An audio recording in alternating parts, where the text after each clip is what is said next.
falsely accusing Haitian immigrants in Springfield of abducting pets and spreading fear.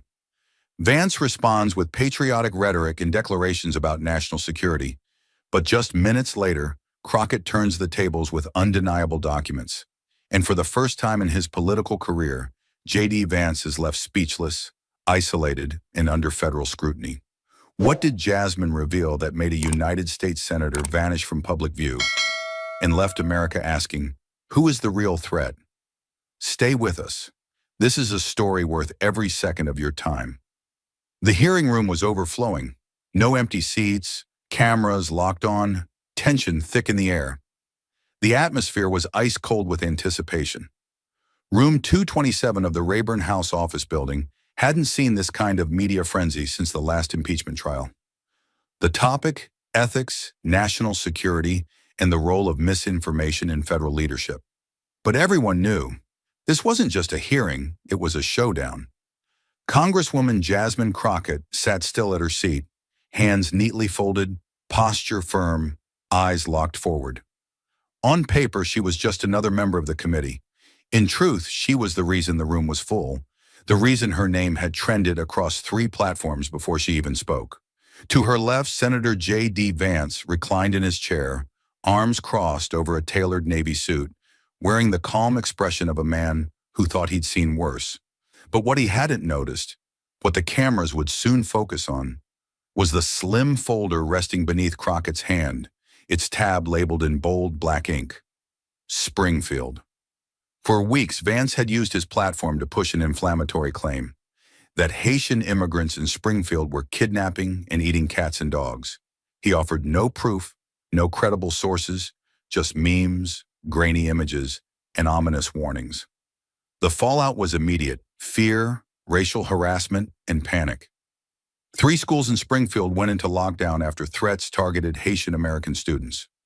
One mother collapsed in a hospital hallway after her 9-year-old son was called a cat killer on his school bus. And still, J.D. Vance didn't back down. He reposted. He laughed. He leaned in. What he didn't see coming was Jasmine Crockett. Then, without warning, she leaned slightly into the microphone. Her voice was calm, precise, surgical. Senator Vance didn't just lie, she said. He endangered real people to score political points with imaginary enemies. The room didn't gasp. It froze. Every motion, every cough, every fidget, every pen tapping on paper just stopped. Her words landed like a hammer on glass, not loud, but shattering in consequence. Behind her, staffers paused mid-type. The chairman blinked twice but said nothing. Even the stenographer hesitated for a fraction of a second before resuming her mechanical rhythm. What followed was silence, not awkward, not surprised. It was the kind of silence that weighs heavy, like people suddenly realizing they are no longer watching politics, but something more dangerous. J.D. Vance tilted his head, just slightly, as if trying to assess whether he'd been hit or merely grazed. He smiled. But it wasn't a smile of confidence, it was defense, a grin worn like armor. He tapped a pen against the mahogany table once, then again, and then he leaned in. I appreciate the Congresswoman's dramatic flair, he began, voice polished but edged. But I refuse to be lectured on ethics by a political opportunist who's built a career playing the race card with a full deck. Let's be honest, she's not here for truth. She's here to trend. A tool of the woke elite, manufactured outrage in heels. The room exhaled like a punched lung. A few uneasy chuckles rose from Vance's side. Nervous, camera-aware. Jasmine didn't flinch. She calmly closed her folder, slid it aside, and looked up, eyes steady, unblinking, like a lawyer who knows the verdict is already written. No shouting, no fists. Just silence, sharp as steel. And one question hung in the air. What was in that folder? And when would it break the room wide open? But Jasmine wasn't there to trade insults. She was there to draw blood, with facts, not fury. She didn't blink, didn't speak. Instead, she reached beneath the desk, her movement slow, measured, like a surgeon preparing for a cut. The remote control she retrieved was small, matte black, unassuming. One click, and the screen behind the panel lit up with a dull flicker. The room shifted. The image that appeared was in black and white, but no one mistook it for subtle. It was a screenshot, clear, time-stamped, pulled directly from J.D. Vance's verified account. The meme was crude and unmistakable. A Haitian family awkwardly photoshopped around a boiling pot, with a cartoon cat dangling above it. The caption across the top read in bold block letters, "Springfield's new cuisine." A low murmur spread through the room. One aide covered her mouth. A congressman 2 rows back stared at the floor. This wasn't rumor or hearsay. It was there, projected 15 feet wide in front of the world. Jasmine didn't look at it. She kept her eyes locked on Vance as if the screen were irrelevant. Her voice when it came was steady, controlled. "When you posted this," she asked, letting each word land, "were you aware that 3 schools in Ohio went into lockdown the next morning?" The room froze. No rustling of paper, no whispering. The only sound was the quiet hum of the screen. What Jasmine had done wasn't dramatic. It was methodical. She hadn't yelled. She hadn't accused. She had simply shown. And by doing so, she reminded everyone present that the most dangerous weapon in politics isn't outrage. It's evidence. But Jasmine hadn't come just to show what he posted. She came to show what it cost. With a steady hand, Jasmine tapped the remote again. The slide behind her changed. This time, no images, no sarcasm, no room for interpretation. Just a list, black text on a white background, projected 10 feet high. It read like a police report, but it felt like a wound. 3 schools placed on emergency lockdown, 12 formal hate crime complaints, 6 documented threats against Haitian families. 1 child hospitalized with trauma-induced seizures. She didn't dramatize. She didn't raise her voice. She simply narrated reality, an ugly chain of events ignited by a meme and fueled by silence. A 9-year-old boy, she said, was pulled off his school bus by older students who screamed he ate someone's cat. Her tone didn't falter. His mother, who works nights at a nursing home and speaks English as a second language, collapsed in a hospital hallway after being told what happened. She let that land before continuing. One father, his name is Marvin's Eloan, reported masked men loitering near his home, circling it, whispering threats in the dark. Then she stopped speaking and let the numbers hang like smoke. Her next words were almost a whisper, but sharp as glass. "These aren't numbers, Senator. These are families." J.D. Vance shifted, briefly breaking eye contact for the first time. Then came the smirk, the lean forward, the familiar dismissiveness dressed as control. "This is nothing more than left-wing media distortion," he said. "A stunt, manufactured outrage over a meme." But this time the line didn't land. No one laughed. Even the aides behind him went still, their pens hovering in midair. Because the room had just seen the receipts, and his deflection didn't sound like strength. It sounded like guilt. But instead of striking back, Jasmine did something far more devastating. She told the room a story. She paused not to collect herself, but to shift the entire room's momentum, from confrontation to something far more disarming. Memory. Her voice dropped slightly, losing none of its clarity but gaining weight with every word. 2 years ago, she began, I visited a temporary refugee shelter in Del Rio, Texas. Not as a lawmaker, just as a woman trying to understand what survival looks like when the law turns its back. The room, which had just moments earlier been bracing for another political blow, now leaned in as one. There was a boy there, she said. His name was Mikkel. He was 9. Came from Port-au-Prince with nothing but a worn-out backpack, no shoes, and a sketchbook wrapped in plastic to keep it dry. Her hands didn't move, but the way she spoke drew the image so vividly it was as if Mikkel himself had entered the room. He drew constantly, faces, houses, trees, not because anyone told him to, but because he said it helped him forget the sea. She glanced briefly at the committee chair, then turned back to J.D. Vance. He told me he wanted to be an artist. So people will see my drawings before they see my skin, he said. The stillness that followed wasn't for drama, it was reverence, the kind that comes when humanity cuts through politics. Then Jasmine reached slowly into her folder and held up a printed image. This time, no data, no graph, just a meme Vance had reposted. It showed a satirical illustration of a Haitian stew, and behind the cartoon cauldron, blurred but unmistakable, was the face of the same boy, Mikkel. Someone had taken his photo from that refugee camp, edited it, and turned it into a joke. Jasmine didn't flinch. She simply held the paper in both hands, turned it slightly toward the cameras, and looked straight at the man who shared it. You didn't just post a meme. You posted a target on a child's back. The silence that followed was total. Not because the room didn't know how to respond, but because no response could justify what had just been exposed. There were no interjections, no coughs, no shuffling papers. Just one still moment where truth settled like smoke, suffocating and inescapable. J.D. Vance didn't speak. Couldn't speak. Because for the first time that morning, the hearing wasn't about him. It was about Mikkel. And Mikkel had a name. He had a story. And now he had a witness. The room was still reeling from Jasmine's revelation, until J.D. Vance, unshaken, decided it was his turn to seize control. He didn't speak. Not yet. Instead, he reached for a remote of his own and tapped it with a kind of rehearsed certainty. The overhead screen, still flickering from Jasmine's previous slides, shifted abruptly. A video began. It wasn't sourced from any official database. No timestamps, no federal insignia. It was a patchwork montage compiled from security cameras and news footage, playing like a political ad designed to provoke rather than inform. A robbery in Tucson, a stabbing outside a nightclub in Tampa, a group of men sprinting through a dry Texas creek bed, chased by ICE officers. Every frame was overlaid with bold red titles: illegal migrant, undocumented suspect, border crisis turned deadly. Gasps emerged, not from shock but from recognition.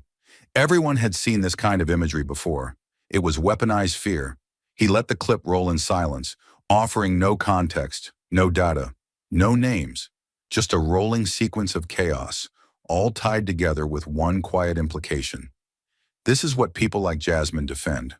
When the video stopped, the screen froze on a single still image, a sidewalk soaked in blood, blurred police lights flashing in the background. For a moment, it felt like the entire room had been pulled into a darker dimension, away from policy and into propaganda. Then J.D. Vance turned toward Jasmine. His voice was even, calm, and calculated for the cameras.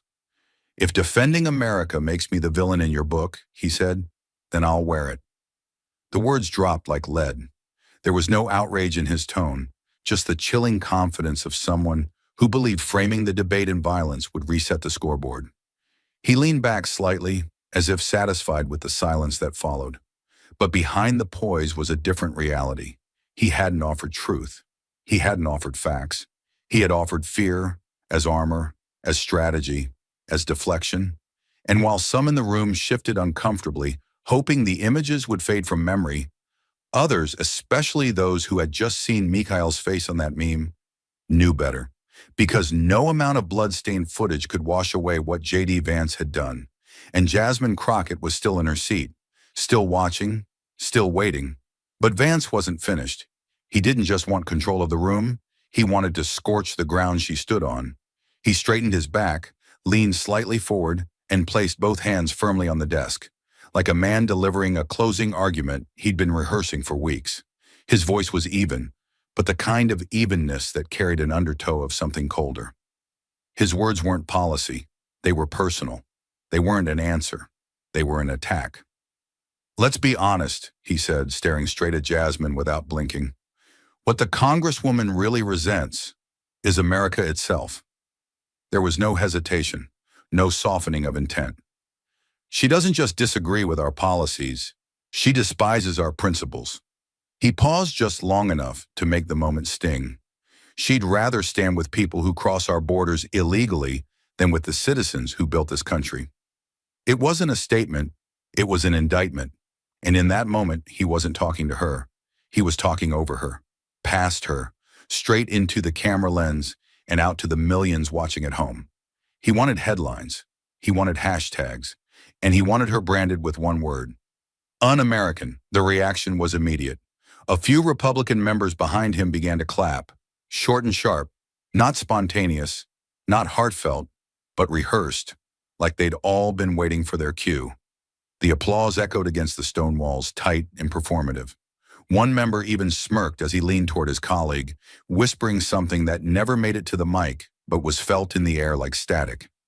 J.D. Vance allowed himself a slow exhale, then the faintest smile, a look that said, "I've framed her." The trap had been set. The message was clear. In their eyes, Jasmine Crockett wasn't just wrong, she didn't belong. But Jasmine hadn't come to play defense. She came armed with receipts, and now it was her turn to strike. With calm precision, she reached into her binder and retrieved a manila folder, unmarked on the outside, but thick with consequence. Her hands didn't shake as she placed it on the table and flipped it open. Inside were 24 documents, neatly clipped and labeled. Sworn affidavits, agency filings, and formal complaints. She lifted the first page just high enough for the cameras to catch the letterhead. Department of Homeland Security, Office of Civil Rights and Civil Liberties. "These," she began, her voice cool and unwavering, "are complaint filings."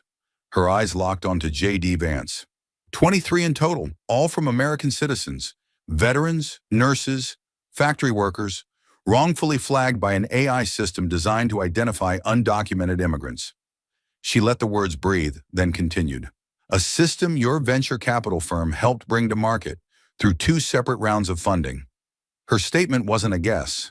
It was an indictment backed by ink and timestamp. She didn't pause for drama. She paused to let the human cost rise to the surface. "These people weren't criminals," she said. "They were parents. One lost his job at a Ford plant after a DHS flag put him on a no-clearance list. Another woman, born in New Jersey, was denied a home loan because her name was mislabeled in the database. A father from Detroit, he missed a custody hearing because ICE detained him overnight." She laid out the papers like evidence in a trial. Then came the line that no one in the room expected, but none could ignore. "You claim to protect Americans, but your investments are tracking them, mislabeling them, and costing them jobs, housing, and peace." The silence that followed was different from before. Heavier, sharper. Not because she'd made a point, but because she had peeled something open that couldn't be closed. For a full 5 seconds, J.D. Vance didn't move. His mouth tightened. His gaze broke. And in that moment, it became clear to everyone in the room. Jasmine hadn't just exposed a contradiction. She'd exposed a system, one he'd built, one he'd backed, and now one that had a name, a face, and a paper trail. Backed into a corner by evidence he couldn't refute, J.D. Vance did what many politicians do when facts fail. He turned to faith. He adjusted his microphone slowly, his expression shifting from combative to composed, as though he were stepping into a pulpit instead of a congressional chamber. His voice dropped a register, not out of humility, but to cloak his pivot in sanctity. "As a Catholic," he began, with the cadence of confession, "I believe in the principle of ordo amoris, the proper ordering of love. Charity begins at home." His tone was almost soothing now, laced with moral certainty. "We must love our neighbor, yes, but we must first protect our own household." He folded his hands before him, a quiet gesture intended to suggest grace, not retreat. "America cannot be a sanctuary for all the world's suffering," he continued, drawing a slow breath, as if offering wisdom rather than warning. "It is not cruelty to enforce our laws. It is stewardship. It is responsibility." He paused, glancing downward. Just enough for the cameras to catch a glimpse of the crucifix hanging from a thin chain beneath his collar. A visual cue, subtle but intentional. Then he delivered his final justification, each syllable carefully enunciated. "Compassion," he said, "does not mean self-destruction." The room absorbed his words with a strange quiet, not agreement but discomfort, not conviction but hesitation, because what he had just done was wrap exclusion in Scripture. He wasn't simply arguing law anymore. He was claiming righteousness, turning doctrine into doctrine of policy, wrapping border enforcement in theology. In a nation built by immigrants and shaped by faith, he had reframed deportation not as a political act, but as a moral obligation. And in doing so, he didn't just sidestep Jasmine's facts. He tried to paint her compassion as sin. But the moment he invoked heaven to justify the weight of his policies, he forgot one thing. Jasmine Crockett had read the same book, and she knew exactly how to answer. But Vance's sermon wasn't the end of the exchange. It was the beginning of Jasmine's most devastating rebuttal yet. She didn't interrupt him. She let the silence after his final word linger, heavy and theatrical. Then, without changing her expression, she reached for her tablet, opened a single bookmarked page, and tapped the screen. The large monitor behind her flickered on again. No warning, no build-up, just truth in digital ink. It wasn't a data chart. It wasn't an opinion piece. It was a tweet, and not from a journalist or a partisan figure, but from the highest spiritual authority in Vance's own faith. The white text glowed against a black background, framed beneath a name the entire world recognized. Pope Leo XIV, verified and timestamped just 3 months prior. The words were damning in their clarity. It is a grave sin to use the teachings of the Church to justify policies that abandon the stranger, the poor, or the voiceless. Faith is not a shield for cruelty. And directly beneath it, tagged without subtlety, was at J.D. Vance official. The hearing room didn't explode. It cracked. A slow wave of gasps and whispered shock moved through the benches like electricity through a wet wire. Aides turned to each other, stunned. Reporters typed so fast their keys sounded like rain. One Republican lawmaker subtly leaned back, as if wanting to distance himself physically from the blast radius. Even the chairman lowered his gaze, rubbing his brow in visible discomfort. J.D. Vance didn't move. His face remained composed, but in the way a glass window holds its shape before it shatters. His fingers tapped the table. Just once. Then again. But the silence wasn't his to fill anymore. Jasmine leaned forward ever so slightly, her voice precise, not raised, just sharpened with certainty and unshakable purpose. You don't follow the church, Senator. You weaponize it. No one clapped, no one spoke. Because what she said didn't invite applause. It demanded accountability. In that moment, she hadn't just dismantled his argument. She had exposed the hollowness inside it. She had held up the cross he claimed to carry and showed it was made of paper. Faith wasn't the shield he thought it was, and Jasmine Crockett, without preaching a word, had reminded the country what faith without compassion really looks like. But Jasmine wasn't done. She had dismantled his arguments, exposed his contradictions, and held up his morality to the light. Now it was time to expose the one thing he couldn't explain away: who was really funding his words. She didn't raise her voice. She didn't preface it with grandstanding. Instead, with the steady hands of someone who knew precisely what she was doing, she reached into a side compartment of her binder and withdrew a single plastic sleeve. Inside was one printed page. No colors, no logos, just black ink on white paper. But every word on it carried weight. She slid it across the table slowly, deliberately, until it sat directly in front of the microphone. The cameras caught the top line instantly. Confidential, for internal use only. It was an email, time-stamped 6 months earlier, addressed to the finance director of Vance for Senate 2028. The sender? A financial consultant representing the Orbis Europa Foundation, an organization flagged by multiple European governments for funding far-right political activity, digital hate campaigns, and coordinated disinformation networks tied to white nationalist groups operating out of Hungary, Poland, and Germany. The email was short, precise, and damning. It confirmed a $72,000 contribution made through a Luxembourg-based pass, using a U.S. intermediary firm to avoid FEC scrutiny. Attached to the message, clearly noted, was a strategy memo outlining preferred thematic messaging for the candidate. It didn't say racism. It didn't have to. The phrases it used were cold and clinical: urban decay acceleration, cultural reclamation, immigration pressure points, and restore national identity. Every single one of those phrases had been echoed, sometimes word for word, by J.D. Vance on cable news, in campaign speeches, and in policy memos over the past 6 months. The room didn't erupt. It fractured. A wave of silence crept through the hearing chamber, like a storm surge swallowing breath. You could hear the buzz of fluorescent lights, the click of someone's pen being set down. Staffers sat back. Phones were raised, screens lit, tweets already being drafted. A Democratic senator let out an audible exhale and leaned forward in his chair. One Republican congressman looked visibly pale. J.D. Vance didn't move at first. His eyes scanned the document slowly, blinking twice. His mouth tightened. And then came Jasmine's voice, quiet, direct, and devoid of anything performative. Just truth. So tell us again, who exactly is destroying America from the inside? She didn't follow it with commentary. She didn't layer in moral judgment. She let the question hang, unblinking. There was no shouting, no emotion, just that razor-sharp line cut from ice. And it hit harder than any accusation ever could. Because it was no longer just about policies or borders or party talking points. It was about allegiance, about where influence came from and what it was buying in return. J.D. Vance finally shifted in his seat, slowly folding his hands on the desk in front of him. His posture remained upright, but his eyes dropped, not to the paper, but to the wood grain of the table, as if hoping it might offer some place to disappear.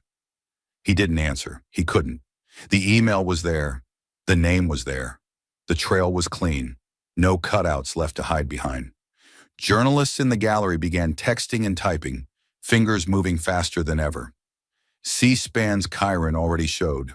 Breaking, Representative Crockett links, Vance to far-right foreign funders. The chairman's gavel hovered over his hand, but he didn't bring it down. No one wanted to interrupt what had just happened. Jasmine didn't gloat. She didn't smile. Her face remained composed, unmoved by the political gravity of the moment. She simply switched off her microphone and placed her hands back on the folder, exactly where they had started an hour before. The message was clear. This wasn't about her winning. This was about someone finally holding the mirror up and asking the country to look. The chamber sat in silence, not because there were no words, but because the truth had already said enough. And just when it seemed the chamber might collapse into silence under the weight of what had been exposed, one voice broke through the stillness, and it didn't come from Jasmine. Across the aisle, Representative Elias Hart, an independent from Pennsylvania known for his sharp pragmatism and prior public support of J.D. Vance, shifted in his seat. The cameras turned, unsure what was coming. He rose, slowly, deliberately, buttoned his jacket, and looked straight at Vance. The room tensed. For weeks, Hart had defended Vance's messaging as tough but necessary. But something had changed. He glanced once at the document Jasmine had placed on the desk, then turned back toward the panel, his voice low but firm, laced with something deeper than politics, conviction. This isn't patriotism. This is propaganda. The words hit like a dropped gavel, not shouted but final. His tone carried no rage, just clarity, a kind of moral exhaustion. No one interrupted him, no one moved, because everyone knew what they were witnessing, not a partisan moment, but a line being drawn. Hart's eyes didn't waver. We were elected to protect the people, not to launder foreign agendas through our talking points, he added quietly. Then without another word, he sat back down. His statement complete, his position unmistakably changed. And just like that, the fracture widened, not between left and right, but between those who still knew what integrity felt like and those who had sold it off long ago. The silence left in the wake of Representative Hart's words was dense, charged, and unshakable. And yet, through it all, Jasmine Crockett hadn't looked away, not even for a second. Her gaze remained locked on J.D. Vance, unwavering and unblinking, like a litmus test for integrity he had already failed. She didn't speak. She didn't need to. In that moment, her silence said everything. She wasn't reveling in his collapse.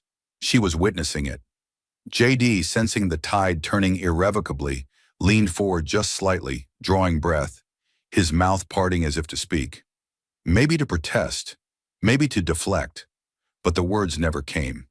Before he could utter a syllable, the sharp crack of the committee gavel rang out through the chamber like a final verdict. The sound halted the room, slicing through tension like a blade. The chairman leaned into his microphone, his voice even but cold with finality. We are initiating a DOJ inquiry into ethical misconduct based on submitted evidence. The air shifted, not gradually, but all at once.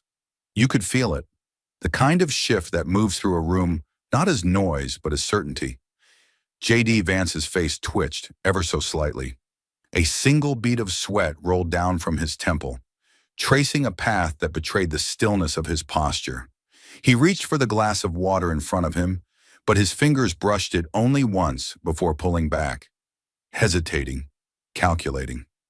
His suit, once perfectly pressed, now clung slightly to the dampness at his collar. The confidence that had carried him through hours of testimony was gone, stripped bare by one sentence and the finality of a gavel, and around him, nothing. No one leaned forward. No one rushed to his defense. The seats behind him, once firm in solidarity, had grown rigid and silent, eyes cast downward, jaws clenched. Even those who had clapped for him earlier now avoided the cameras, as if distance might grant them innocence. Vance, the man who had stood tall just hours earlier, now sat surrounded by silence that felt like exile. Meanwhile, Jasmine didn't gloat. She didn't lift her chin or curl her lip. She simply held her line. Her composure wasn't triumph. It was justice realized. Not in celebration, but in stillness. Because the real victory wasn't in watching him sweat. It was in knowing the truth had finally been named, and the system at long last had listened. And the gavel? We are initiating a DOJ inquiry into ethical misconduct based on submitted evidence. It didn't end the hearing. It began a reckoning. The gavel had barely left the chairman's hand before the outside world ignited. And Jasmine's truth, no longer confined to four walls and a congressional transcript, roared to life in every corner of the digital public square. Within minutes, the first clips began circulating online, chopped, captioned, and shared by journalists, watchdog groups, and everyday users who had never watched a hearing before that day. A 37-second video of Jasmine Crockett holding up the leaked campaign email had over 2 million views by the end of the hour. Another showing her quiet, surgical line, "So tell us again, who exactly is destroying America from the inside?" spread faster than wildfire, clipped for Instagram, stitched into TikToks, embedded in news articles. Twitter was ground zero. Dozens of trending phrases fought for dominance, but only one reigned. Vance exposed. It leapt from trending to viral in under 2 hours, fueled by a torrent of disbelief, rage, and vindication. People weren't just reacting. They were responding. By the end of the first night, the hashtag had been used in over 9.2 million tweets. Some shared quotes from the hearing. Others posted side-by-side comparisons of Vance's past speeches and the foreign messaging memo revealed in the email. Civil rights attorneys began live-streaming breakdowns. Veterans who had once supported Vance posted videos denouncing the deception. One clip, a split screen of Jasmine's expressionless stare as Vance tried to regain his footing, was labeled "the look that ended a career." Commentators on CNN, MSNBC, even politically neutral NPR, described the hearing not as political theater, but as a seismic moment of reckoning. Within 12 hours, Jasmine's name was trending globally. By day 2, the ripple had become a wave. Major newspapers ran headlines like "Senator Vance implicated in foreign influence scandal" and "Congresswoman Crockett delivers stunning rebuke heard around the world." The Washington Post released a timeline tracking donations from the Orbis Europa Foundation to various U.S.-based PACs.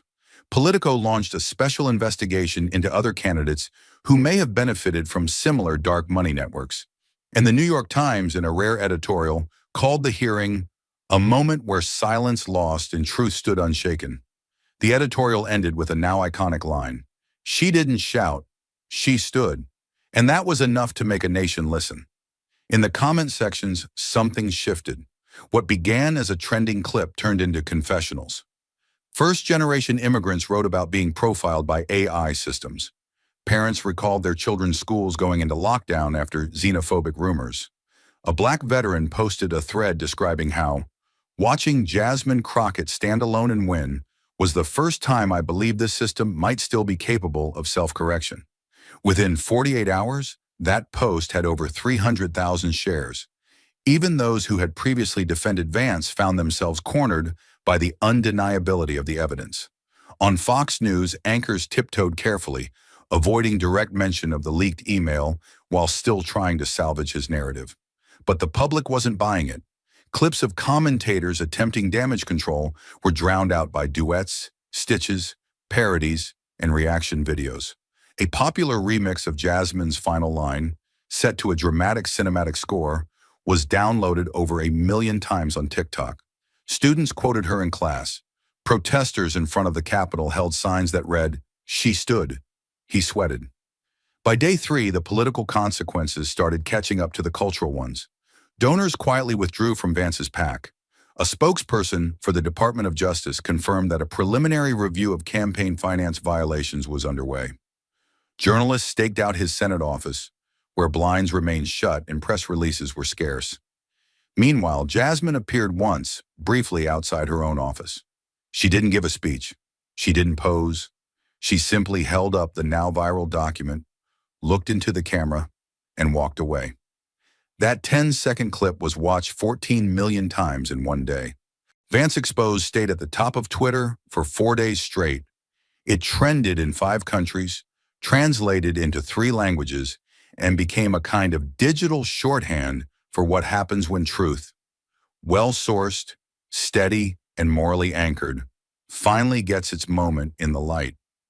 Editorial cartoons appeared in Sunday papers showing Vance sinking in a rising tide of his own rhetoric. Late-night hosts ran montages of the hearing.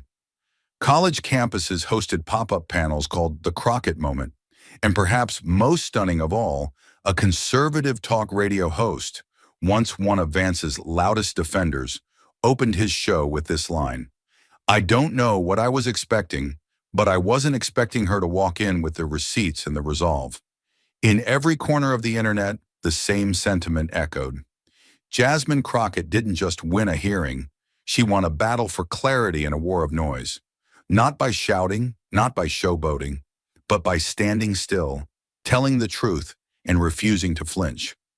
In a digital age dominated by sound bites and spin, her words cut through like thunder in a vacuum. And the hashtag she left in her wake, Vance Exposed, was more than a trend. It was a verdict, delivered not by a court, but by a country finally ready to listen. As the internet surged with Jasmine Crockett's name and the hashtag #NarnRas Vance Exposed, the media split into 2 distinct camps, those who chased the truth and those who sprinted from it. On conservative networks, the reaction was almost eerie in its silence. For the first 24 hours following the hearing, Fox News, Newsmax, and One America News avoided even saying Jasmine's name. They redirected, reframed, and reran unrelated segments on border crime, inflation, and cancel culture. On one evening broadcast, a Fox anchor mentioned allegations of partisan theatrics without showing a single clip from the hearing, cutting instead to a panel on why the left hates traditional families. But behind the scenes, their producers scrambled. Internal memos leaked by a whistleblower later revealed instructions to minimize exposure of foreign donor story until further vetting. Even their own audience began to notice. In conservative comment threads, viewers asked, "Why isn't anyone talking about the Crockett hearing?" And no one answered. Meanwhile, on CNN and MSNBC, the mood was electric. Anchors used words like historic, irreversible, and undeniable. Don Lemon compared Jasmine's performance to Barbara Jordan in the Nixon hearings, unflinching, eloquent, and surgically prepared. Joy Reid opened her primetime show with a simple montage. Jasmine closing the folder, the gavel dropping, Vance frozen in silence. She called it a moment when a woman who was never supposed to be allowed in the room owned the room. Van Jones nearly teared up on air, saying, "This wasn't just a political moment. This was a civic resurrection." But the most profound response came not from a pundit, but from a civil rights attorney named Isaiah Rollins, speaking during a late-night CNN roundtable. He leaned forward, looked straight into the camera and said, "We just witnessed a Roosevelt moment, the kind that doesn't come around often, the kind that rewrites the expectations of what leadership, courage, and American accountability look like." He wasn't alone in that assessment. The phrase Roosevelt moment caught fire across media and academic circles alike. Georgetown Law held an emergency seminar titled Digital Integrity in the Crockett Doctrine. Professors likened her composure to Franklin D. Roosevelt's 1933 fireside chats, calm in crisis, deliberate in language, and grounded in moral clarity. Articles flooded Substack, Medium, and major outlets with titles like Jasmine and the Reclaiming of Civic Honor and When Truth Sat Still and Power Shifted. In that same time frame, several civil rights organizations, NOACP Legal Defense Fund, the ACLU, and Brennan Center for Justice, issued a rare joint statement praising the hearing as a model for how congressional oversight should operate in a democracy under strain. They cited Jasmine's methodology: evidence over spectacle, composure over chaos, and accountability rooted in truth rather than volume. That statement was reprinted in full on the front page of the Boston Globe and pinned atop Reddit's political threads for 3 days straight. What made it resonate wasn't just the exposure of J.D. Vance's hypocrisy or the foreign funding or even the AI profiling scandal. It was the how. Jasmine hadn't interrupted. She hadn't raised her voice. She didn't have to.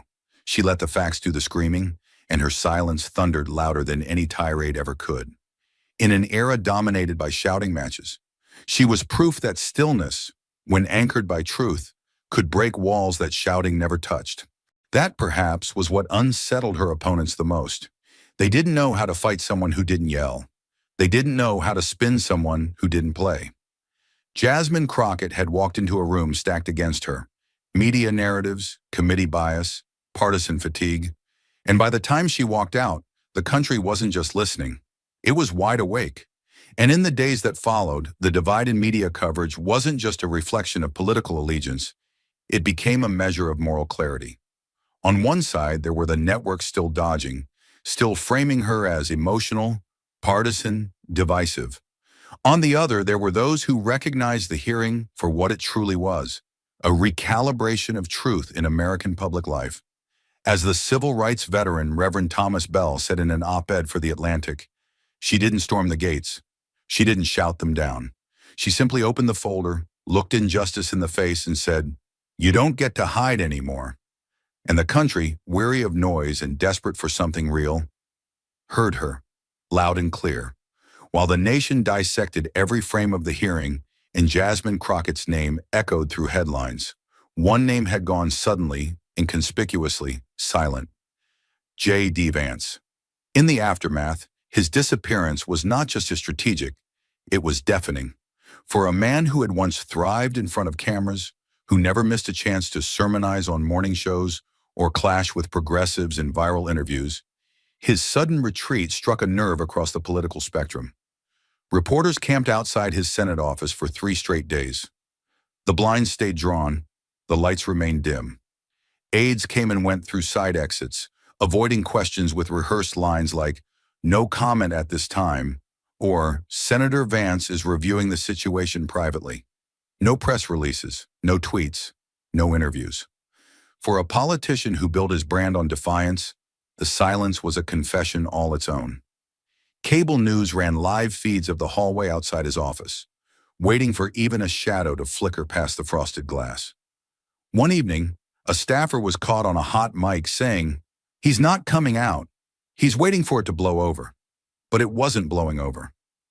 Each day he stayed hidden. The questions grew louder. Why won't he speak? What is he hiding? Is this an admission? Has the DOJ contacted him? Rumors swirled that top donors were pulling back, others that lawyers had taken over all internal communications.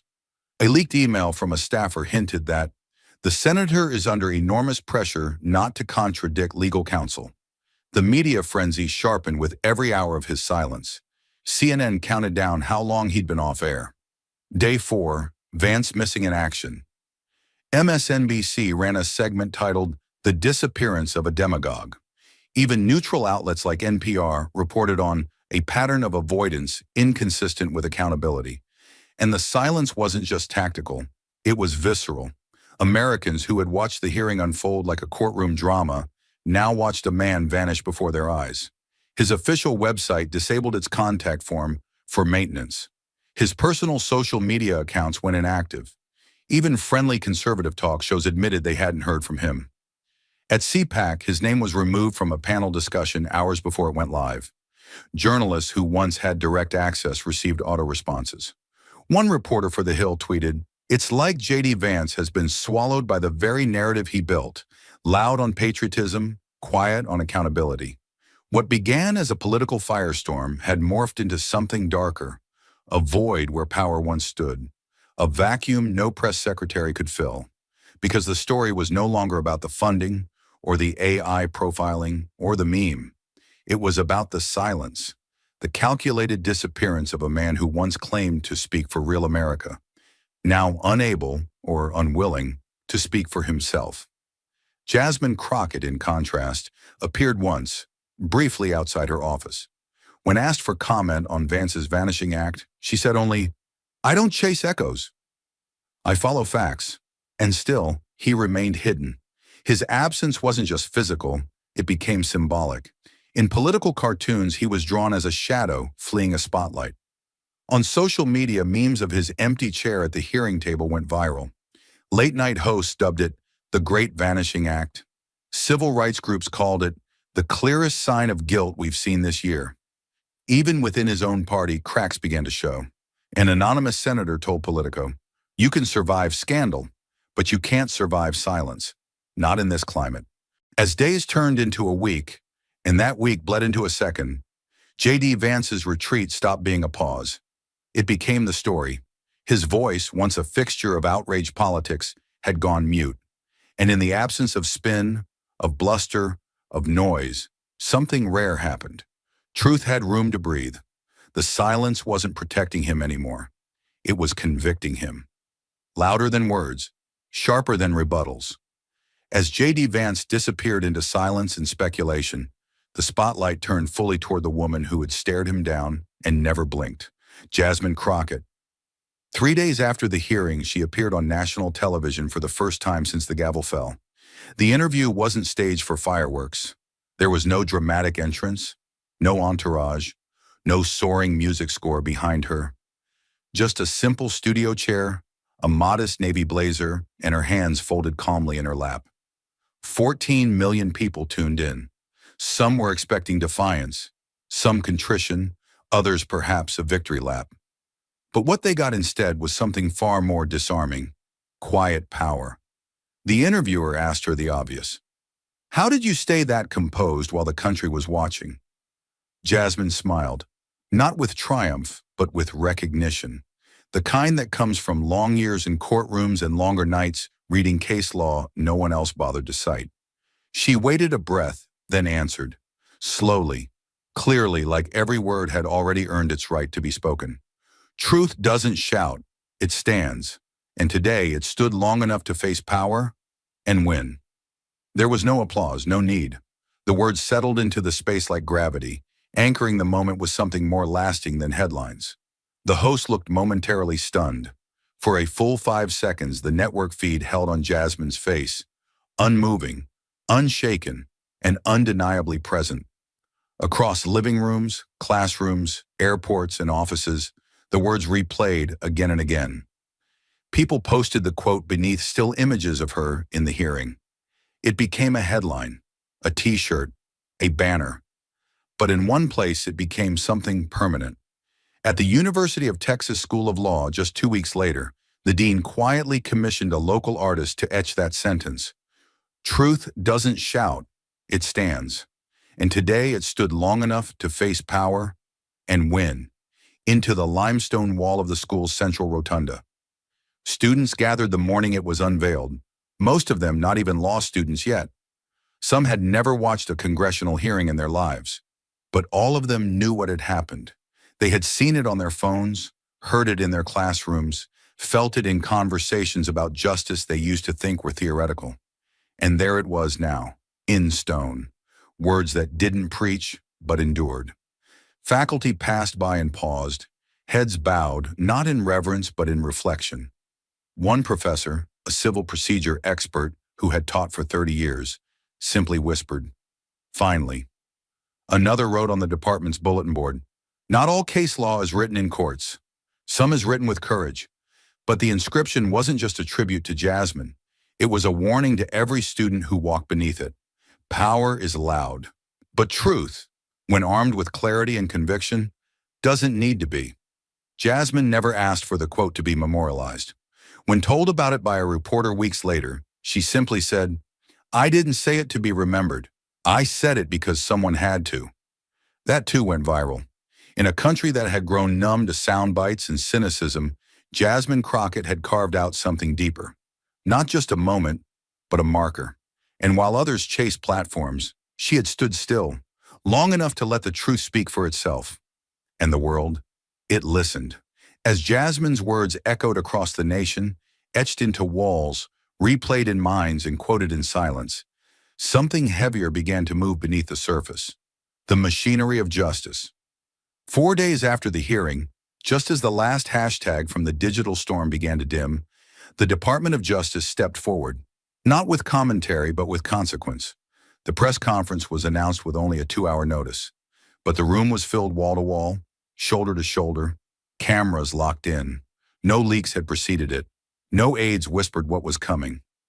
When the Deputy Attorney General walked to the podium flanked by 3 senior prosecutors from the DOJ's Public Integrity Section, the silence was thicker than any press gaggle Washington had seen in months.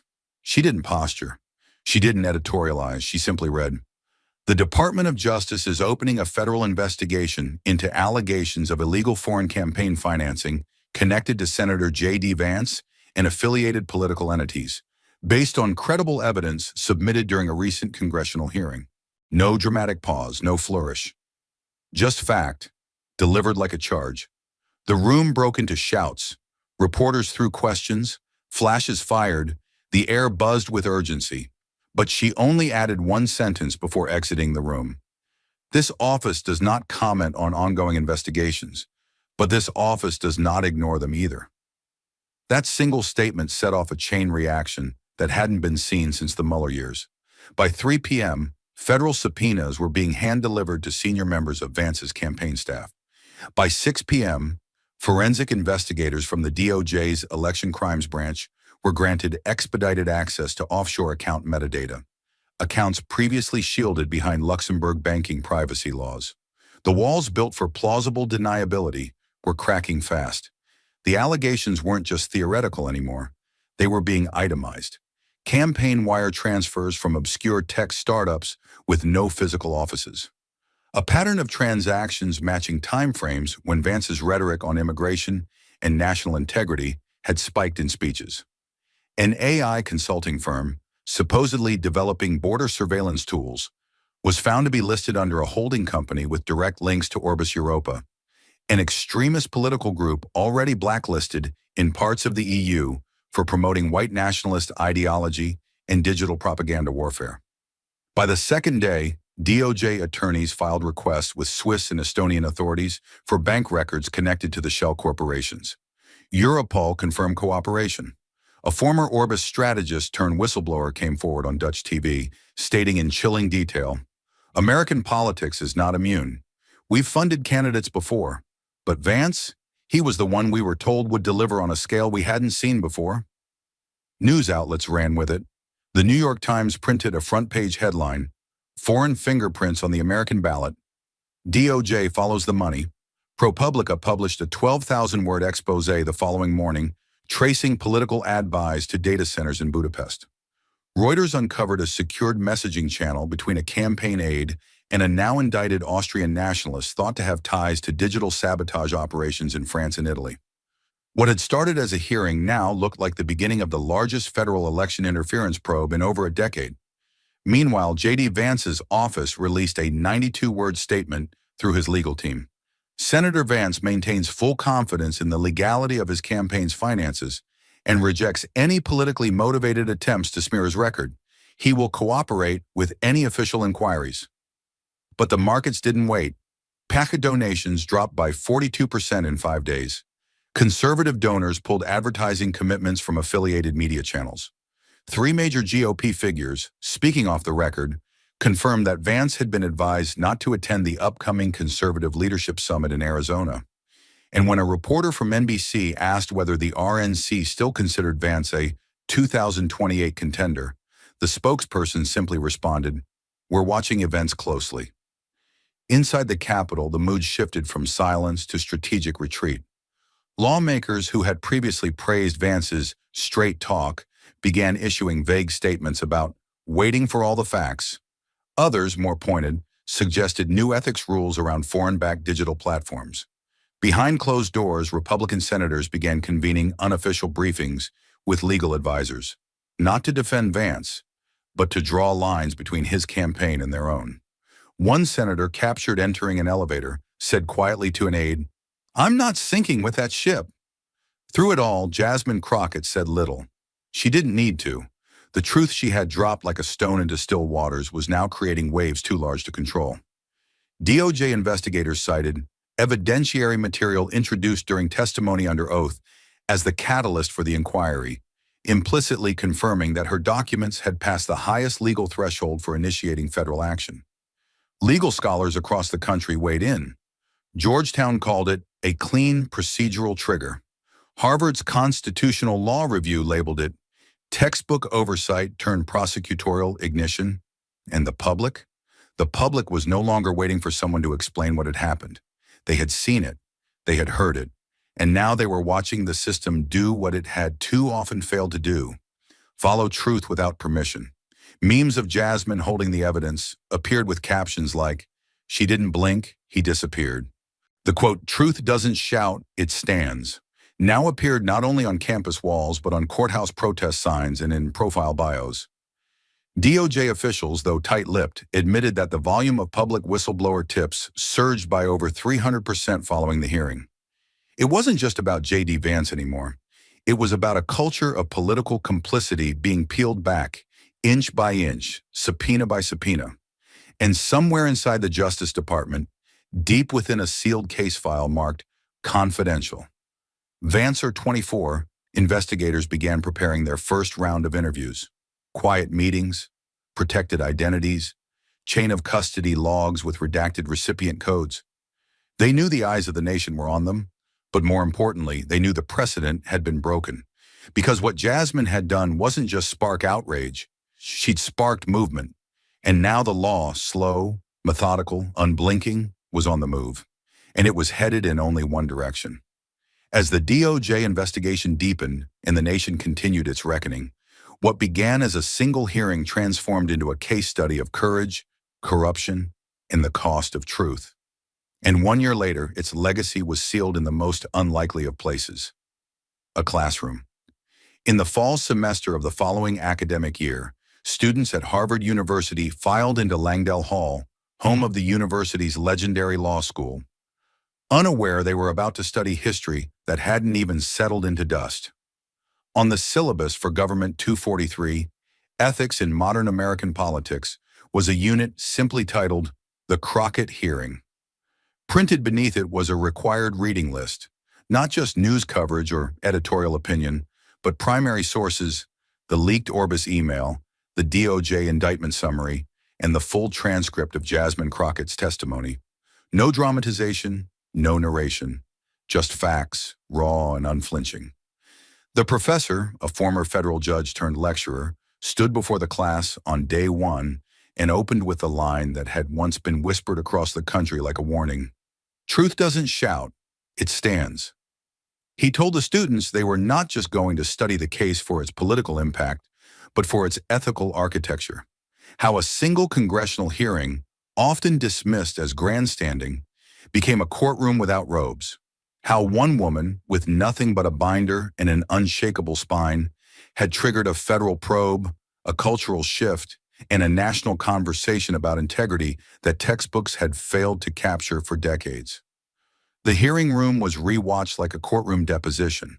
Students were asked to analyze not just the legality of the campaign finance violations, but the moral calculus behind silence, complicity, and institutional failure. Debates broke out over the use of AI in immigration systems, the weaponization of religion in political rhetoric, and the line between political patriotism and performative nationalism. One student, a first-generation Haitian American from Brooklyn, raised his hand and asked quietly, "Do you think she knew it would go this far?" The professor paused, looked down at his notes, and replied, "I think she knew what would happen if no one said anything." That answer was followed by silence, not of boredom, but of recognition. These students weren't just memorizing precedent, they were confronting power. Outside the classroom, the moment had rippled even further. The Kennedy School of Government launched a seminar series titled Resisting Ethical Collapse in American Institutions, with Jasmine's testimony used as a blueprint for principled disruption. Guest speakers included former DOJ prosecutors, civil rights historians, and digital ethics experts. Harvard School of Divinity even hosted a panel entitled Faith, Power, and the Danger of Political Theology, dissecting J.D. Vance's use of Catholic doctrine and Jasmine's devastating counter with the Pope's own words. Students quoted her now legendary line, "You don't follow the church, Senator, you weaponize it," in ethics essays, dorm debates, and student council resolutions. It wasn't just academia. Across law schools in Yale, Stanford, Georgetown, and Columbia, the Crockett Standard became shorthand for what it meant to balance civility with courage, how to speak without shouting, and how to break systems without burning institutions. A legal clinic at NYU renamed its election integrity program after her. A public policy class at Princeton used her cross-examination as the gold standard for nonpartisan oversight. And inside the Department of Justice, newly sworn prosecutors were handed a memo that included a transcript of her final question to Vance. So tell us again, who exactly is destroying America from the inside? 1 year after the hearing, J.D. Vance had yet to return to national office. The investigation remained ongoing, but the public had moved past scandal and into analysis. The moment no longer belonged to cable news, it belonged to history. A history being written, dissected, and passed forward one classroom at a time. And in the halls of Harvard, where presidents once studied how to lead, students now studied how one woman stood and made a system blink. But long after the cameras turned away and the legal filings stacked higher, what endured most wasn't the scandal. It was the lesson etched into the soul of a country desperately trying to remember who it was. The story of Jasmine Crockett standing against the storm wasn't just about political redemption or institutional justice. It was about the fragile, often bloody road to moral clarity. Here was a woman who had every reason to walk away. She had seen the rules bent, watched power dismiss pain, stared down rooms where truth was something to be bargained with. And still she stood, not with fire, but with discipline, not to destroy, but to demand. In an age where decency is often confused with weakness and silence is sold as strategy, Jasmine did something revolutionary. She held the line. Her poise under pressure wasn't just strength, it was restraint, deliberate, purposeful, defiant restraint. When she could have raised her voice, she chose precision.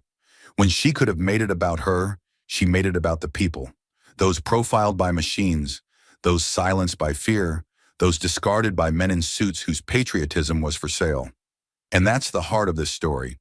Not a courtroom drama, but a parable of presence. Because in that hearing room, truth didn't need to shout. It just needed not to flinch. Jasmine's story reminds us that justice isn't a spectacle. It's a discipline. It lives in the pauses between accusations, in the steady breath between facts, in the quiet courage to say, no more. She didn't win because she was louder. She won because she was right, and because she never gave power what it wanted most, her anger. In doing so, she turned the tables on a system built to exhaust people like her, to shame them into submission, or worse, into silence. But she didn't break. She didn't bend. And because she didn't, the nation had to face itself in a mirror it couldn't look away from. The deeper lesson wasn't about J.D. Vance or any single name on a fundraising form. It was about the human cost of looking away, the pain behind policy, the violence hidden in bureaucratic indifference. And in one stunning moment, Jasmine called it out, without rage, without vengeance, just presence. And maybe that's what makes her victory so rare, so jarring, so unforgettable. Because it wasn't just earned, it was deserved. In her stillness, in her sharp, measured tone, she gave a generation something it didn't even know it had been waiting for, an example. So what do we take from this?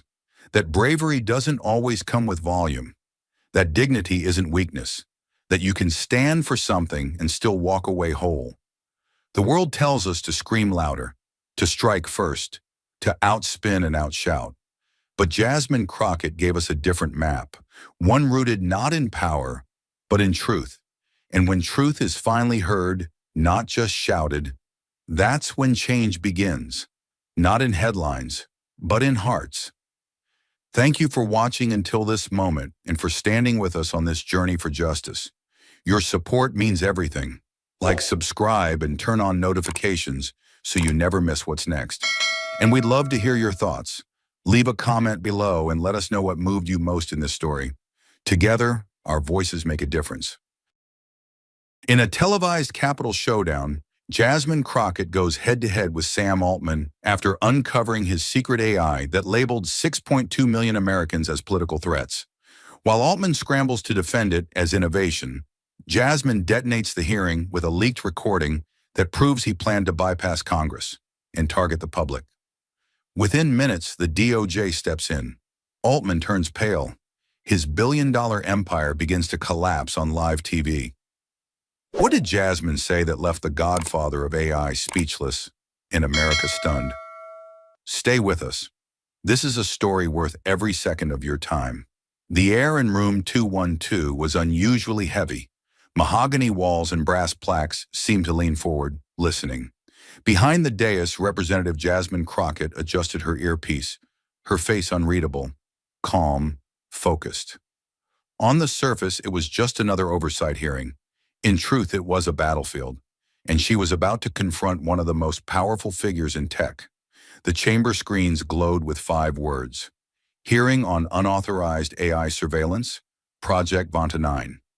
What had been rumor was now a classified emergency. The nation was watching.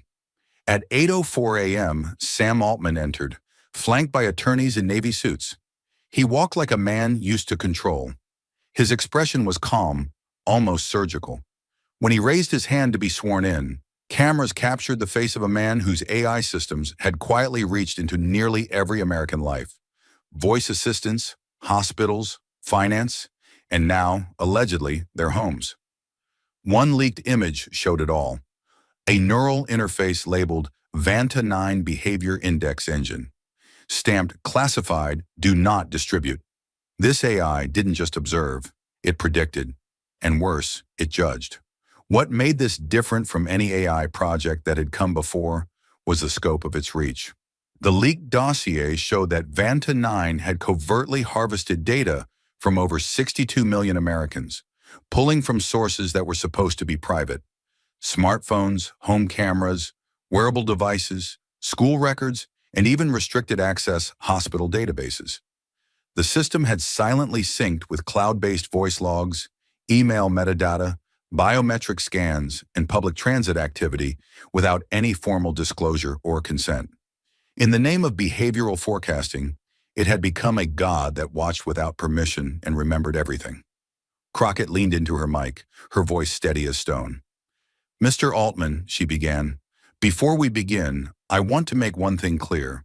This hearing is not about innovation. It is about intrusion. It is about a line that should never have been crossed without the consent of the people whose lives are being coded, quantified, and categorized by an algorithm they never agreed to."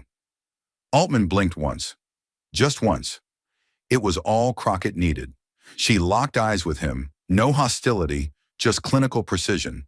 The kind of gaze that says, "I already know the answer. I'm just giving you a chance to lie before I prove it." But Crockett wasn't staring down Sam Altman on a hunch.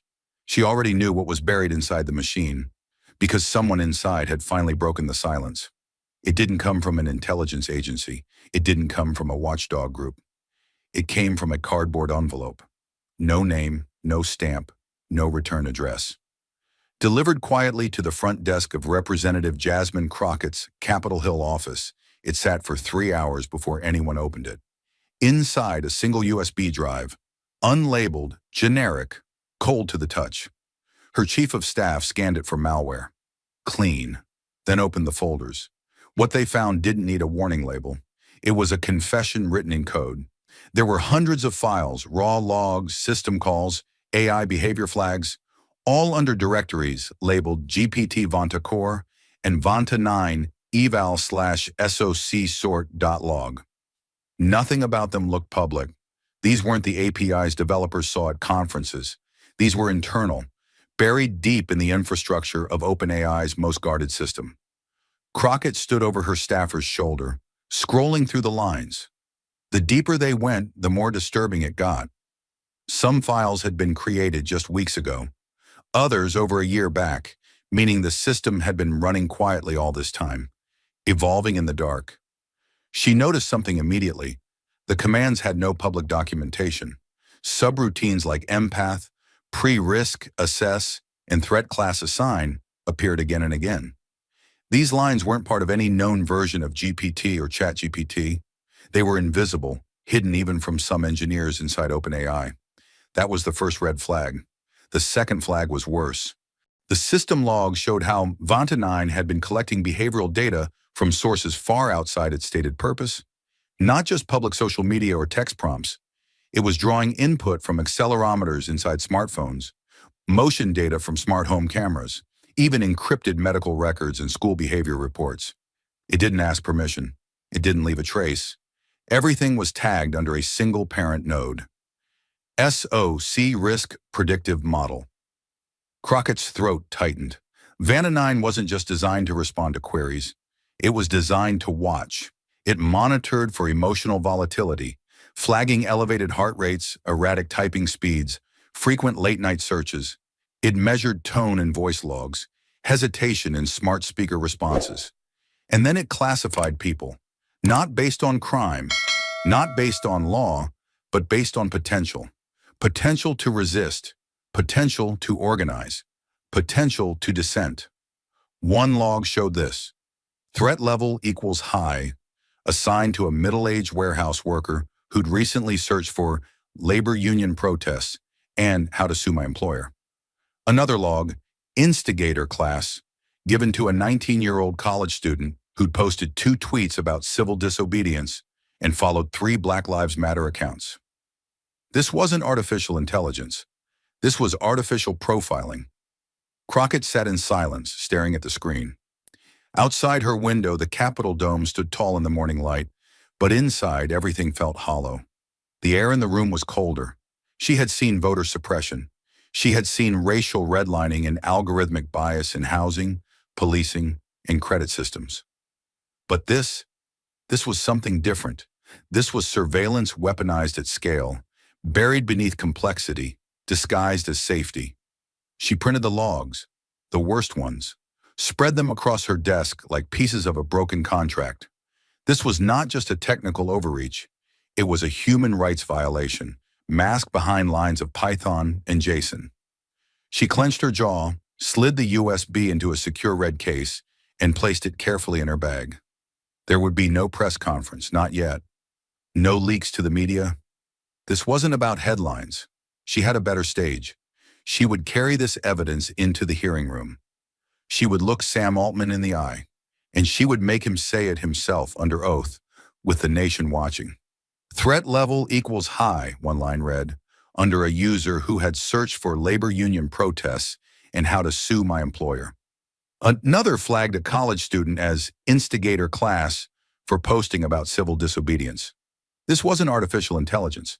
This was artificial profiling. She clenched her jaw, slid the USB into a red secure case, and placed it in her bag. She wouldn't call a press conference. Not yet. She'd do something better.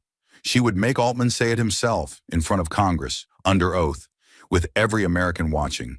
The evidence was ready, the fire was lit, and Jasmine Crockett had just become the fuse. She had the evidence. She had the names. Now, under the blinding lights of room 212, it was time to confront the man who built the machine and ask the one question no one else had dared to say out loud. Representative Jasmine Crockett leaned forward, elbows resting firmly on the polished oak of the congressional dais. The seal of the United States Congress gleamed beneath her hands, but it was the silence in the room that carried the real weight. All eyes, those in the chamber, those watching on CS-PAN, those live streaming across social media, were fixed on her. Sam Altman sat across the room, hands folded on the table, expression unreadable, framed by stacks of prepared statements and legal counsel on either side. But Crockett wasn't interested in pre-approved language. She wasn't here to debate policy. She was here to detonate a truth. Her voice was calm but resonant, measured with the precision of someone holding back fire until the moment it would burn clean. "Mr. Altman," she began, her tone razor sharp, "are you aware that your system, Vana 9, is automatically labeling American citizens according to their perceived level of political resistance?" A breath caught somewhere in the back row. The air in the chamber thinned. Altman didn't flinch, but his posture changed, subtly. The fingers on his right hand twitched against the table. One of his lawyers looked down. Another shifted in their chair. Crockett didn't blink. She let the question hang in the room like smoke. Then she pushed a single button on the small tablet embedded in the witness desk. The screen behind her lit up. A line of code appeared in white text on a black background, projected 20 feet high above Altman's head. "If descent index greater than 0.72, classify instigator class." She didn't explain it. She didn't need to. Altman finally leaned forward, microphone crackling. "We develop tool," he said carefully. "We do not determine how data is ultimately categorized or used by end systems. Context matters." His voice was smooth, practiced. The kind of answer built for hearings, not accountability. But Crockett cut in before he could settle. "So let me rephrase it for clarity," she said, eyes locked on him. "Are you telling this body that an AI developed by your company, trained on unauthorized data, capable of classifying citizens as threats, did so without your knowledge, and you find that acceptable?" She wasn't shouting. She didn't have to. The anger was in the stillness, in her control, in the truth laid bare in glowing code for the whole country to see. Crockett knew what the moment meant, not just for the hearing, but for every worker, student, and citizen who'd ever searched the wrong thing at the wrong time and wondered who might be watching. Altman looked up at the screen. For a split second, something cracked in his gaze. Not panic, not shame. Calculation. Behind the cameras, a producer whispered, "Zoom in on her." Outside, hashtags were already trending. But inside room 212, it was just Jasmine Crockett and the man who had built the most powerful profiling machine in modern history, and the question that refused to go away. Altman stared at the line of code projected behind him, its stark simplicity now a national indictment. The silence that followed was no longer a pause. It was a test. And he responded the only way someone trained to dodge blame could, not with denial, but with distance. A small, deliberate smile curved across Sam Altman's face. Not the kind that disarms, but the kind that buys time. He leaned forward, elbows brushing the edge of the microphone, his voice smooth, casual, almost parental. The kind of tone one might use to explain complex systems to people who don't understand them. Except this time, everyone did. The chamber was full of analysts, lawmakers, survivors, and the country was watching. "We build the infrastructure," he said. "We create the models. But how they're implemented, how data is interpreted or acted upon, is determined by others. We don't control the deployment layer. We just develop the technology." The words were delivered with precision, but their meaning was hollow. It was the kind of statement written by lawyers, edited by PR strategists, and rehearsed in mock hearings. A statement designed to protect the man, not the people his system had touched. Crockett sat still, not blinking, not reacting. But something changed in the air. The tone had shifted, from argument to evasion. Altman wasn't taking responsibility. He was stepping behind the curtain, pointing fingers from the shadows of his own empire. To the untrained eye, it might have sounded reasonable. After all, OpenAI didn't arrest people or deny loans. But Crockett saw through it. She had read the logs. She had traced the data flow. The system was built with intention. Its purpose was to analyze behavior and assign labels: instigator class, threat level, high, public disruptor, and then pass those judgments down the line to institutions that acted without question. That wasn't a bug. That was the product. She didn't need to raise her voice. She didn't even need to look at the screen. "If you were the inventor of gunpowder," she said slowly, eyes locked onto his, "and you knew it was being dropped on American towns, not enemy camps, not distant threats, but on your own people, are you still just the inventor?" The words struck harder because she didn't rush them. There was no drama, no gesturing, just a quiet insistence on truth. A pause, then, "If you built the bomb," she continued, "and watched it land in living rooms, in classrooms, in clinics, targeting not terrorists, but citizens marked by a machine for the crime of speaking, searching, questioning, then tell me, Mr. Altman, do you still get to call yourself innocent?"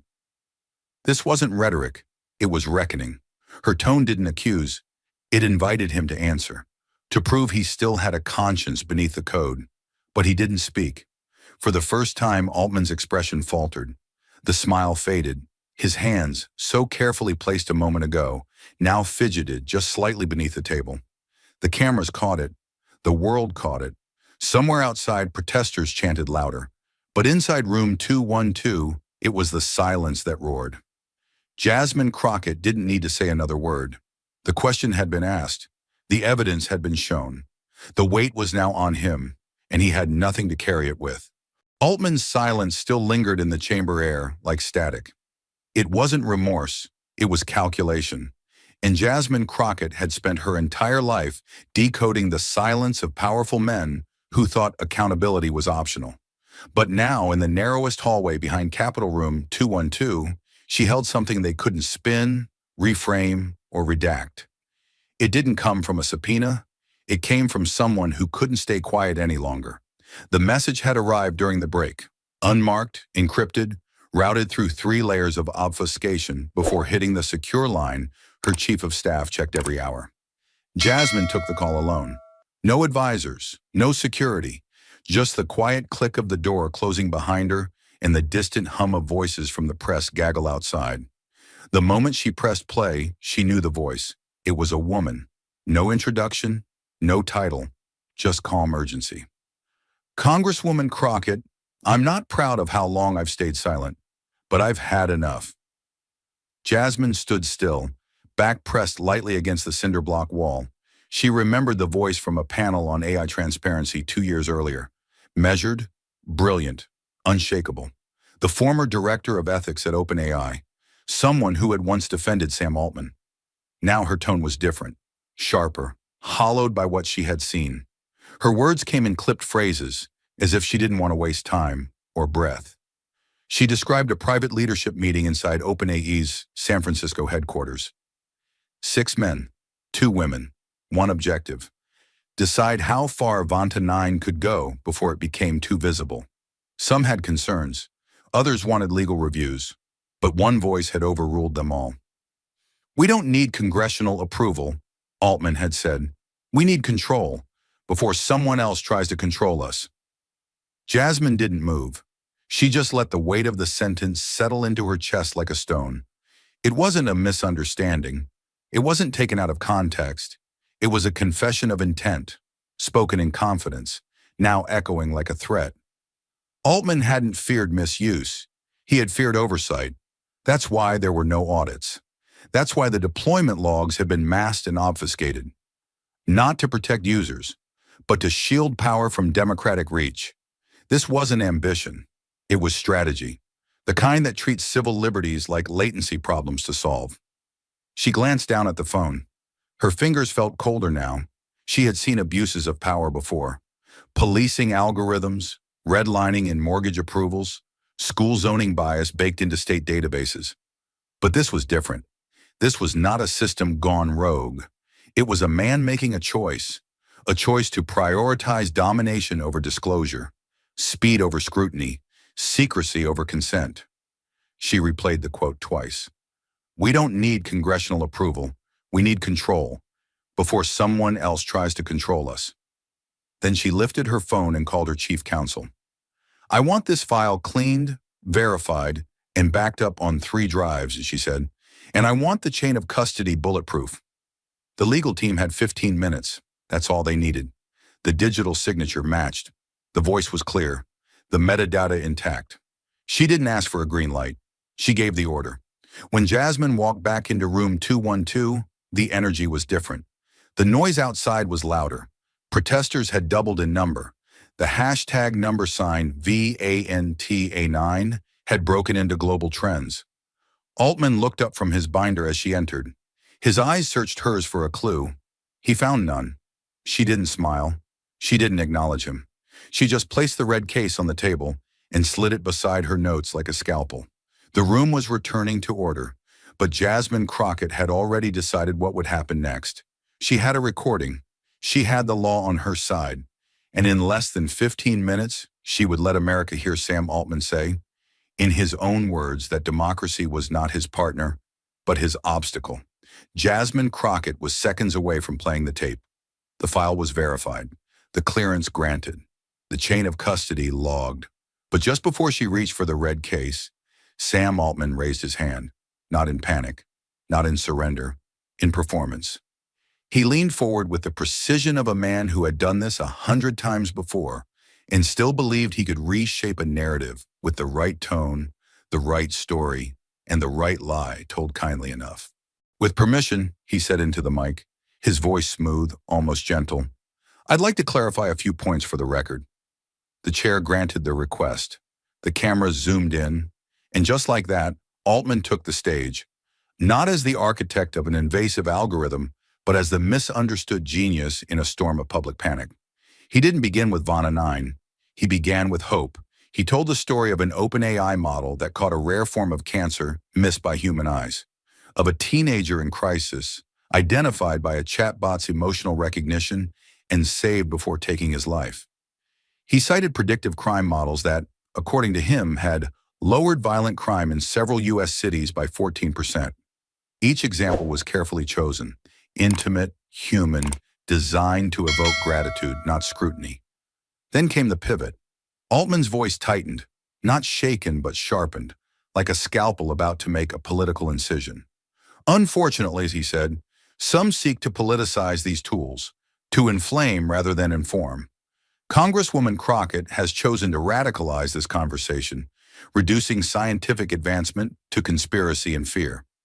The air in the room chilled, eyes turned. Crockett didn't move. She had been called many things before, inexperienced, emotional, even dangerous. But this was something different. This was an erasure disguised as disagreement.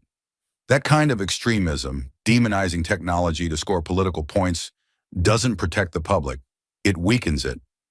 Altman didn't look at her when he said it. He didn't need to. His allies heard it. His lawyers heard it.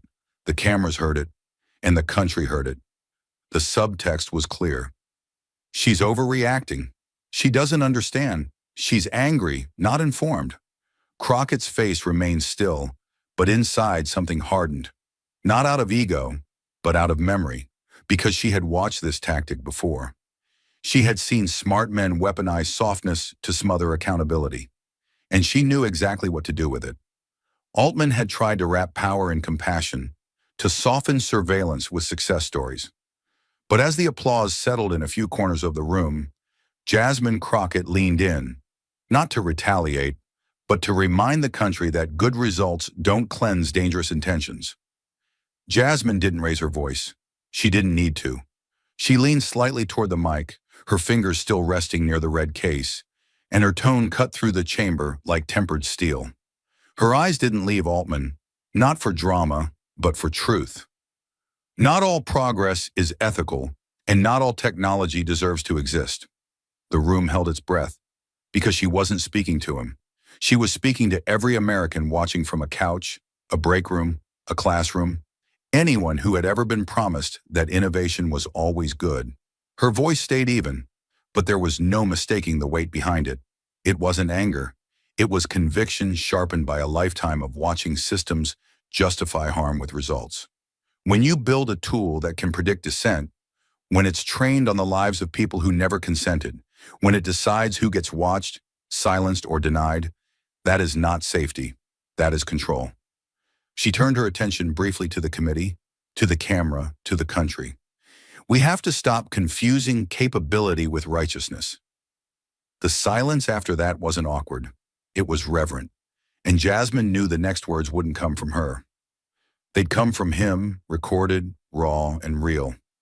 After Crockett's final sentence, the room remained frozen in silence, too quiet for politics. But she wasn't finished. She had made the case through code and law. Now she would make it through a voice the system had tried to erase. It was time for America to see not what was written in the logs, but what had been stolen from a life. The rear doors of the chamber opened slowly. A woman stepped forward. No security escort, no formal title. Just a navy cardigan, a plastic folder clutched against her chest, and exhaustion she wasn't trying to hide. Her name was Miss Taylor, a single mother of two from Toledo, Ohio. Her eyes didn't scan the audience. They stayed fixed on the floor as she was sworn in. She looked like someone who hadn't planned to be here, but had nowhere else left to go.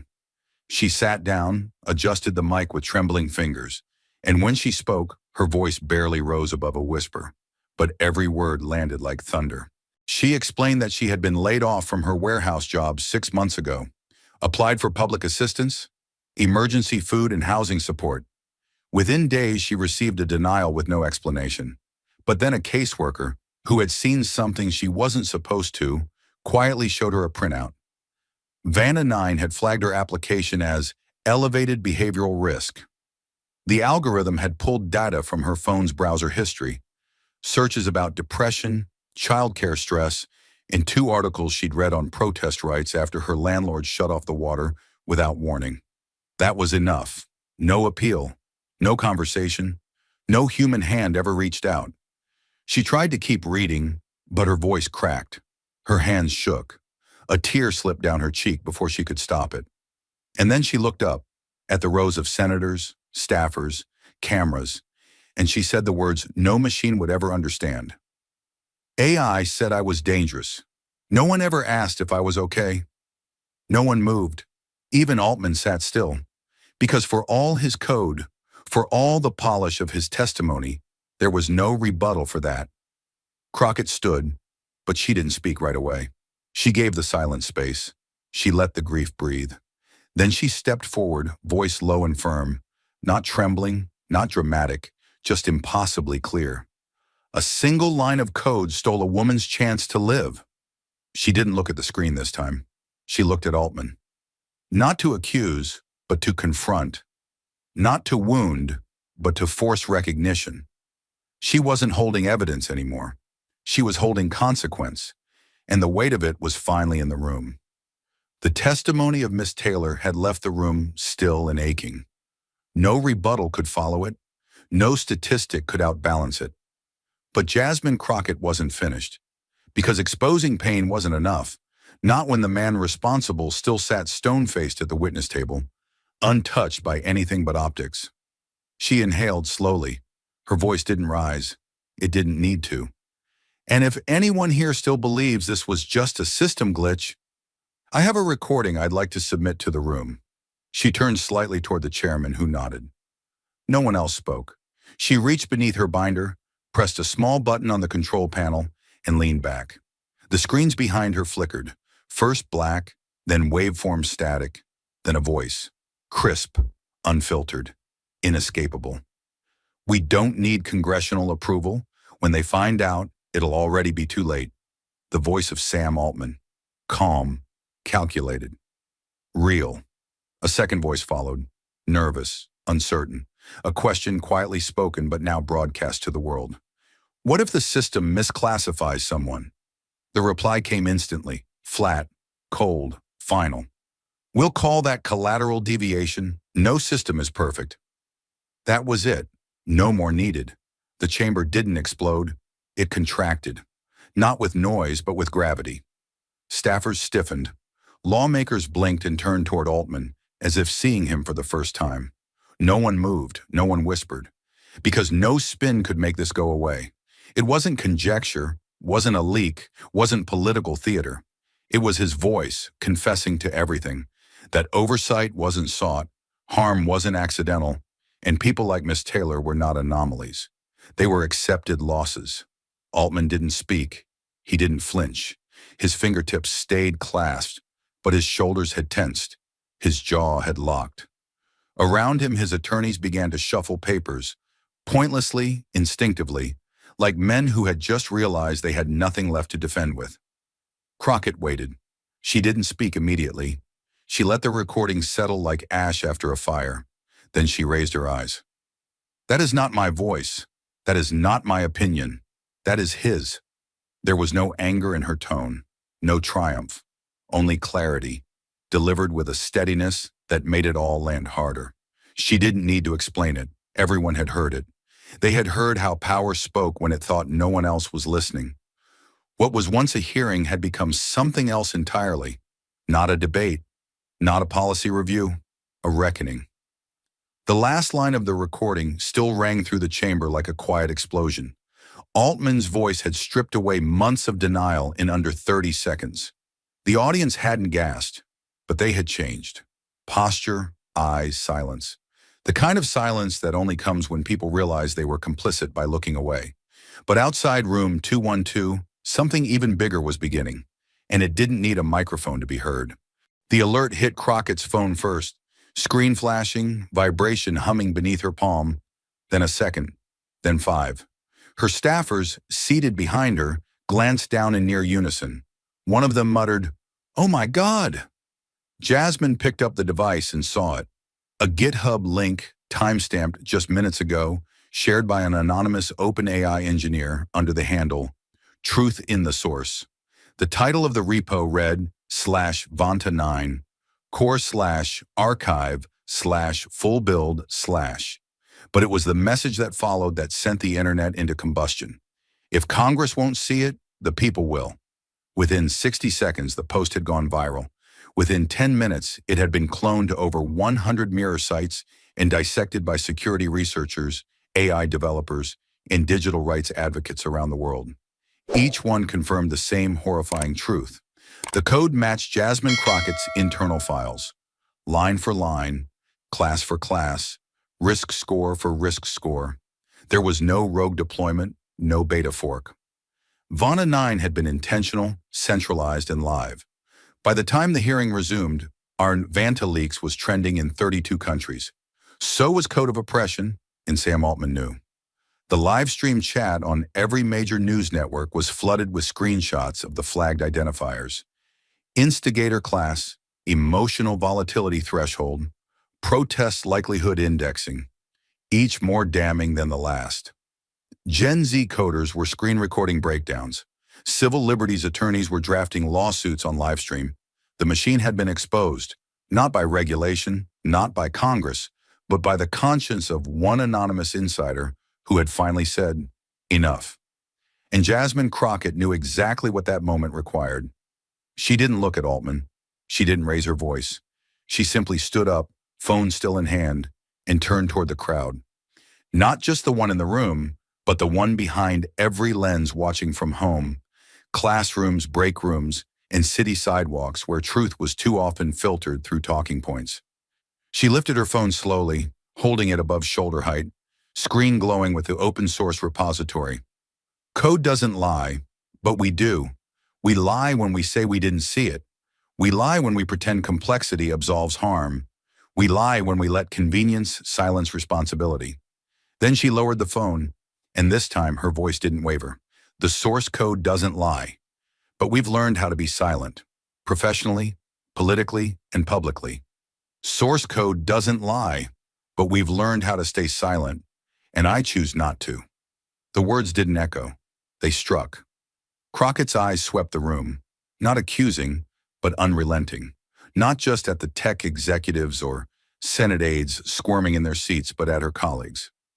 At the men who had told her she was too reactive. At the consultants who whispered she was making enemies. At the media figures who called her a headline chaser. All of them were now quiet, and all of them were looking at a woman who hadn't blinked once since this began. Altman, still seated, stared down at his hands.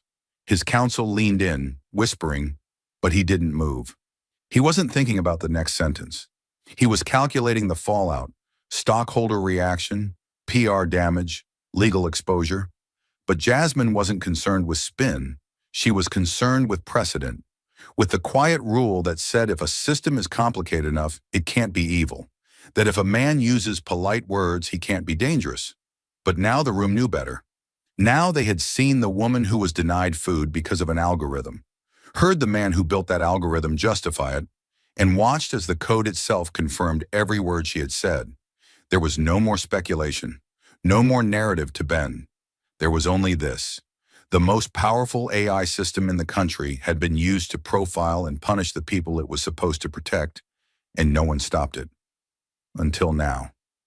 Crockett stepped back behind the microphone, but this time, she didn't speak. She placed the phone on the desk. The screens remained lit with cascading code. The damage wasn't theoretical anymore. It had names. It had audio.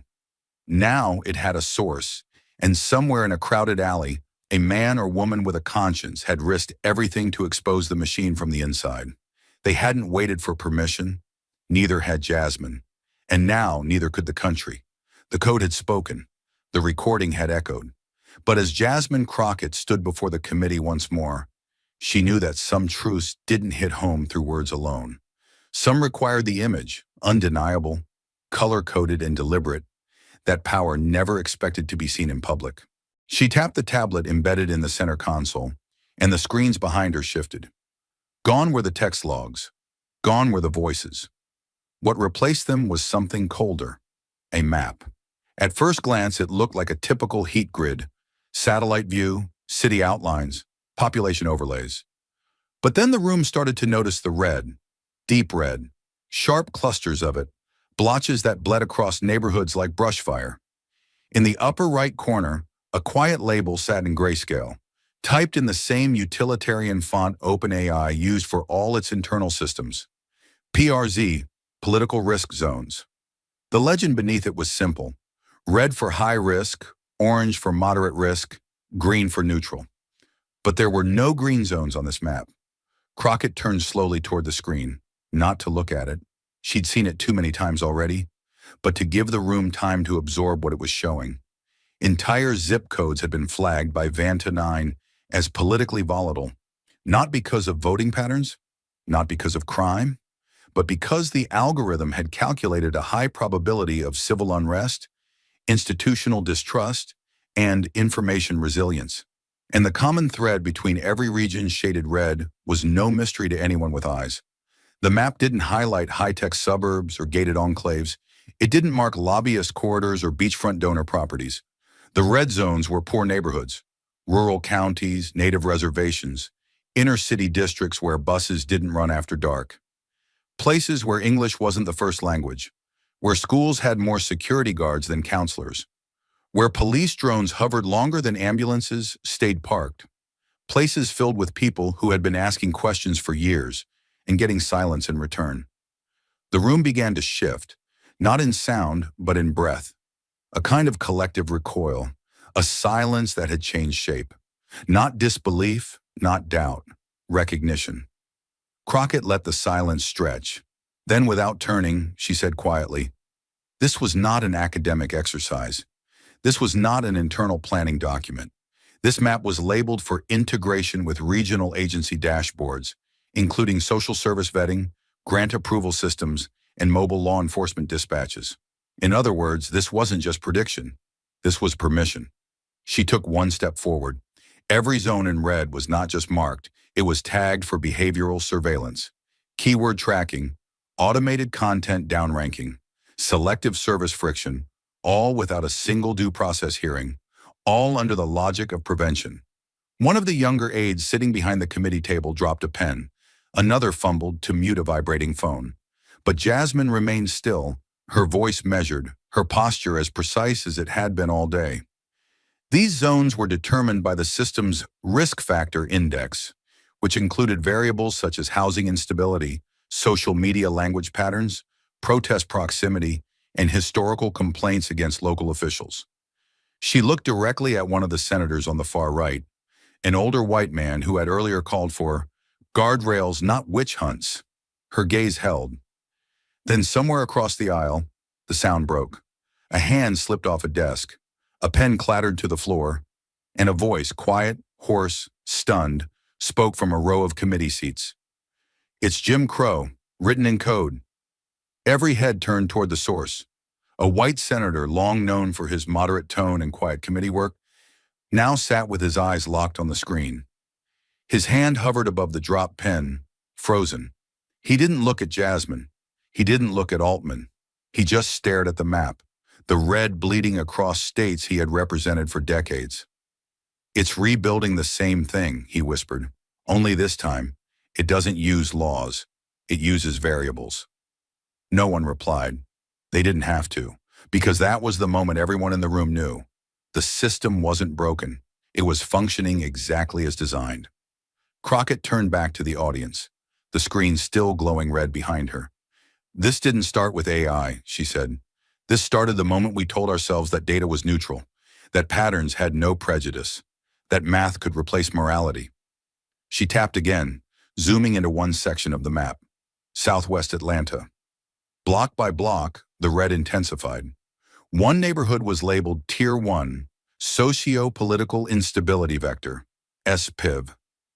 Active. The definition underneath read, high likelihood of resistance to institutional intervention. Recommendation, elevate monitoring protocols. Jasmine's voice dropped into something more personal. You know what this neighborhood actually has? She said. A retired nurse who teaches night GED classes. A pastor who opens his doors when the heat goes out. A 14-year-old who wants to be a civil rights lawyer. I met them last summer. The only thing they resist is abandonment. Her jaw tightened, not with rage but with memory. But this system doesn't see them. It doesn't see people. It sees patterns, and it mistakes pain for threat, poverty for volatility, history for hostility. She let the words hang in the air for a beat, then another. And we built that. Behind her, the map began rotating, slowly zooming across different states, each layered with invisible decisions already made. Funding denied, surveillance approved, access throttled, voice buried. And suddenly the room wasn't just looking at a screen. They were looking at a mirror. Jasmine stepped back, and this time she didn't say anything else, because the truth had already filled the space, pixel by pixel in red. And no one in that room would ever be able to say they hadn't seen it. The map was still glowing behind her, red, relentless, and undeniable. But even as the final images faded from the screen, no one in the room moved. The silence wasn't stunned anymore. It was heavy, with memory, with shame, with realization. Jasmine Crockett had walked the committee to the edge of a line that had existed for years, drawn in code, buried in dashboards, written off as neutral. And now, for the first time, the chamber would have to decide whether to cross it or erase it. She didn't raise her voice. She didn't strike a pose. She simply stepped back to the microphone, flipped open a manila folder marked Citizen Cognition Protection Act, Draft Resolution 49B, and read the title aloud. Today I propose the Citizen Cognition Protection Act, a federal statute that prohibits artificial intelligence systems from labeling political, social, or behavioral traits of U.S. citizens to justify public policy decisions or surveillance. No one interrupted, not even the usual voices of procedural caution. Jasmine continued, "This is not a ban on AI. This is a ban on using AI to substitute fear for evidence. It bans any system, public or private, that flags human beings for punishment or exclusion based on predicted dissent, socioeconomic behavior, or ideological patterning." She took a breath. Her hands were steady. The bill mandates full transparency on government contracts with any platform that uses cognitive inference models on citizens. It creates legal redress for those flagged by such systems. And it reaffirms something this country should never have compromised, that no one can be punished for what a machine thinks they might do. She paused, letting the sentence breathe. The Speaker of the Chamber leaned forward. "Representative Crockett, is your motion prepared for floor vote?" She nodded. "It is." The Speaker turned to the chamber. "Motion to advance Resolution 49B to full roll call vote. Any objections?" The room stayed silent. "Roll call begins now." The clerk stood, clipboard in hand, and began reading names in alphabetical order. Each senator, each representative, called upon to speak aloud a single syllable that would either uphold the Constitution or continue pretending algorithms couldn't rewrite it. The first few were expected. I. But then came one of the quiet centrists, an undecided, a deal maker. He cleared his throat. His hands shook slightly. Then, I. Eyes widened. Another name. Another pause. Then a second unexpected voice. "I." The rhythm began to build. A pattern took hold. Some eyes darted to Altman, still seated at the witness table, face like stone. His lawyers had stopped whispering. There was nothing left to spin, nothing left to argue. Because the code was real. The voices were real. The zones were real. And so was the cost. By the midpoint of the roll call, it was clear something irreversible had happened. The dam had broken, not just on public outrage, but on the bipartisan denial that had protected techno-political power for far too long. Senators who had once dismissed Crockett as overreaching were now clearing their throats before saying, "I." Staffers who had pre-written neutral press releases were glancing at each other with growing urgency. Social feeds outside the chamber were moving at the speed of fury. Crockett Act, digital Jim Crow. Let humans decide. The speaker tapped a small screen in front of him. Tally locked. Final count. 87 in favor. 13 against. A pause. Motion passes. The Citizen Cognition Protection Act is hereby adopted by committee vote. The words landed like a gavel, without noise but with finality. The room didn't erupt. It exhaled. Some clapped. A few wiped tears. Others simply sat still, as if trying to understand what had just shifted inside them. Jasmine remained at her desk, head lowered for a moment, not in exhaustion, but reverence. Because this wasn't a victory parade. This was a breach in the wall. This was the first time in 2 decades that a bill explicitly limited AI's power over the lives of American citizens. Not with white papers, not with guardrails, with law. And it had been written, defended, and passed by a black congresswoman who had been told she was too emotional for tech, too new for leadership, and too bold for a field still controlled by a handful of men in hoodies and venture funds. But here she was. No applause could measure what she had just carved into the record. Somewhere outside, the crowds began chanting her name, not like a celebrity, but like a cipher, a signal, a voice that had refused to be managed by the algorithm. Inside, Altman finally stood. He adjusted his tie, but he didn't speak, because for the first time in his long, invincible career, he wasn't the most powerful person in the room. Jasmine Crockett was. And she hadn't just exposed the machine. She'd passed the law that would finally tell it where it had no right to go. The vote had passed. The law was written. And for a moment, the room had exhaled. But outside the walls of room 212, the system that Jasmine Crockett had cracked open wasn't going to quietly stitch itself back together. Because now it wasn't just the court of public opinion that demanded accountability. It was the law. And this time, the full weight of the United States Department of Justice was listening. The alert came in just after 4:17 p.m., first through press leaks, then a formal press release posted to the DOJ's official site. 1 paragraph, 15 sentences, written with surgical neutrality. But behind the tone, the message was clear. The Attorney General had authorized a federal criminal investigation into Sam Altman, focusing on allegations of mass data misuse, intentional algorithmic profiling of U.S. citizens, and systemic violations of privacy and civil liberties under Title 18 and the Privacy Act of 1974. The release didn't mince words.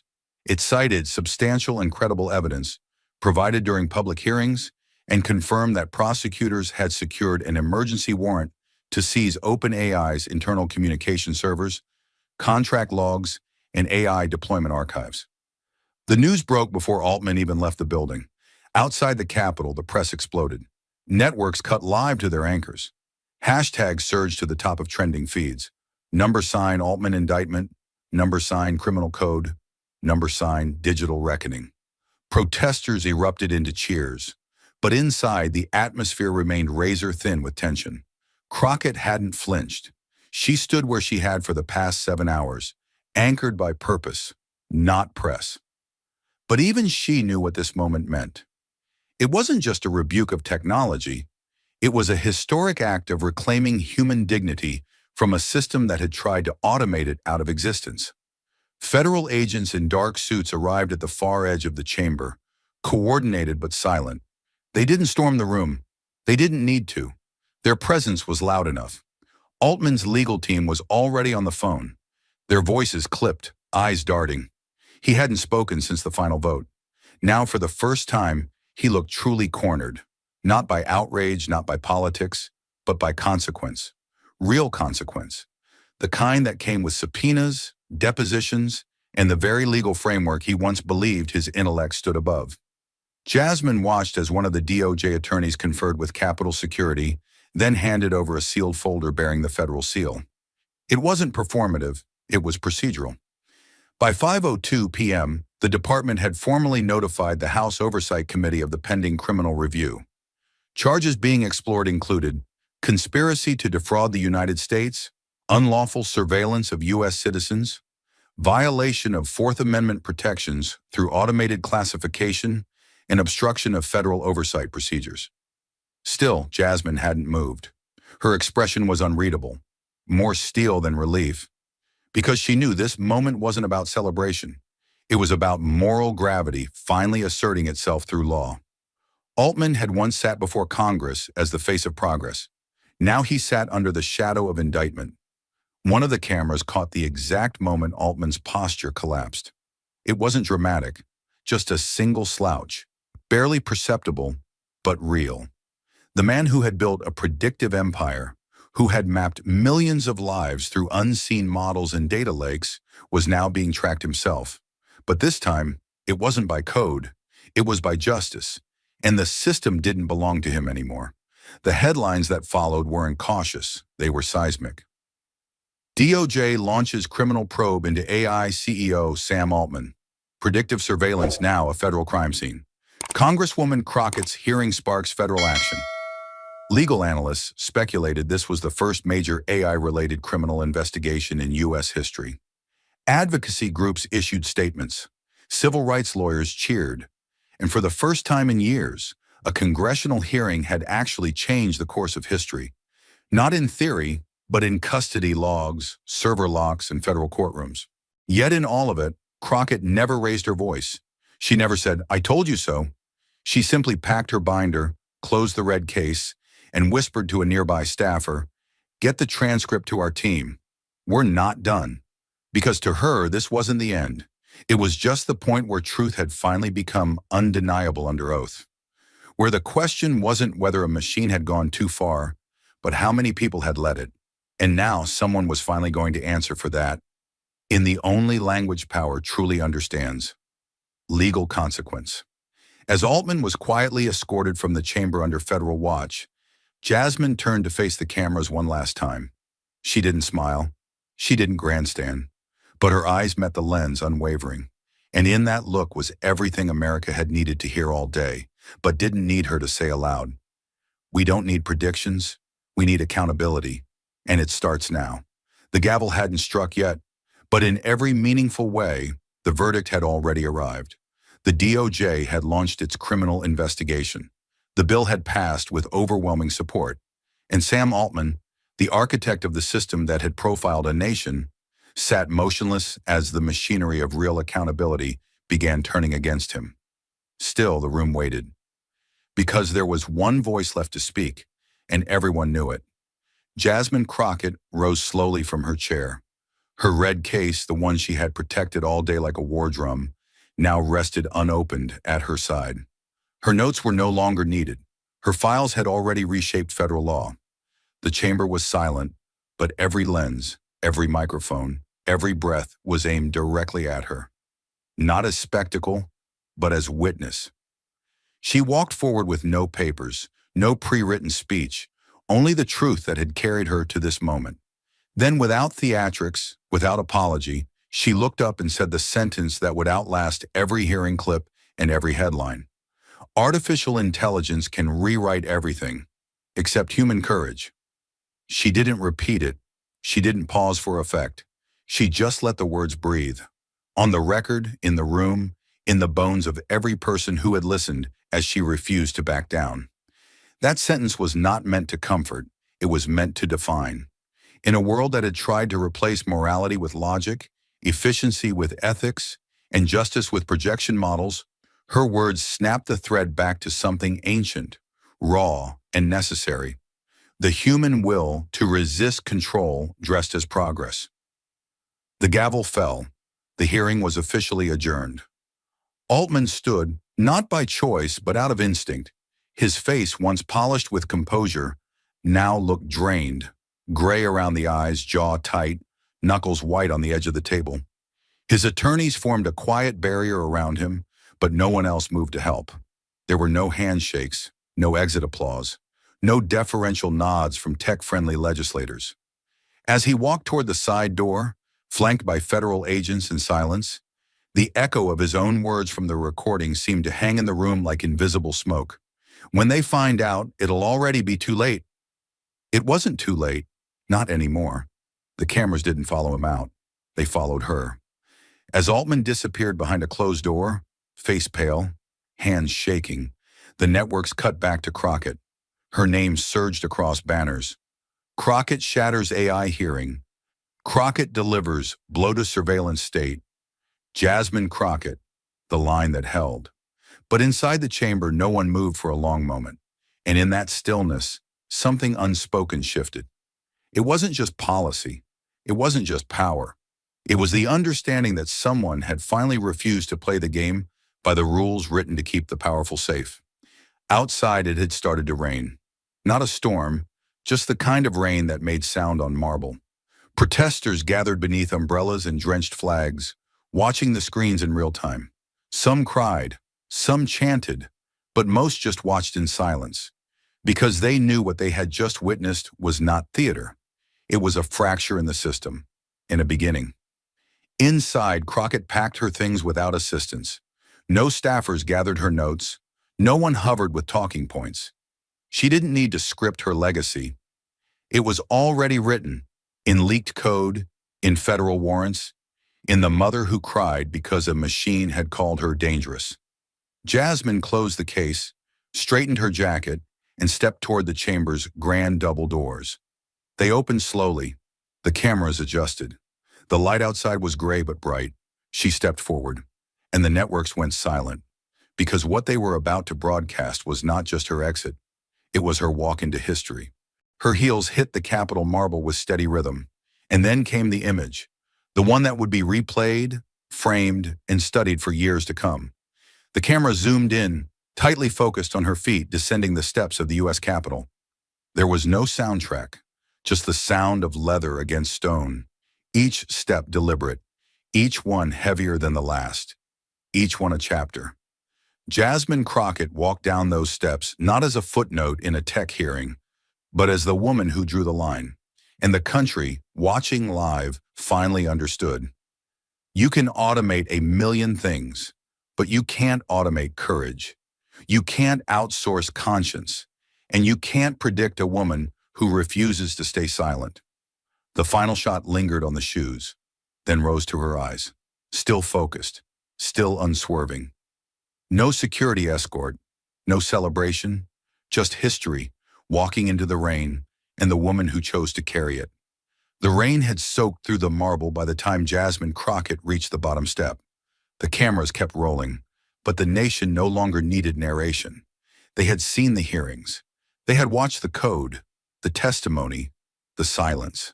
But long after headlines faded, something deeper remained, an unspoken reckoning that asked, what kind of society do we become when machines replace morality? And what kind of people must we be to stop it? Jasmine stood beneath the overhang of the Capitol's east portico, eyes scanning the crowd. Faces blurred behind lenses and flashes, some crying, some clapping, some simply stunned. And then came the quieter ones, the social worker from Chicago, the teacher from El Paso, the mother with a sign that read, "I was a PRZ." They didn't want applause. They wanted answers. And Jasmine felt that weight, not as a politician, but as a human being who had once been overlooked by systems, not because she was wrong, but because she was inconvenient. This moment was not a victory lap.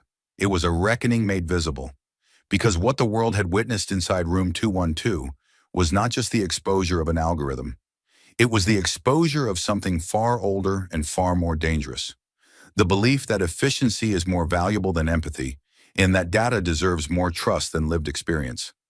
Vanta 9 had been built on logic, but it had been fed by bias. It didn't invent discrimination, it accelerated it.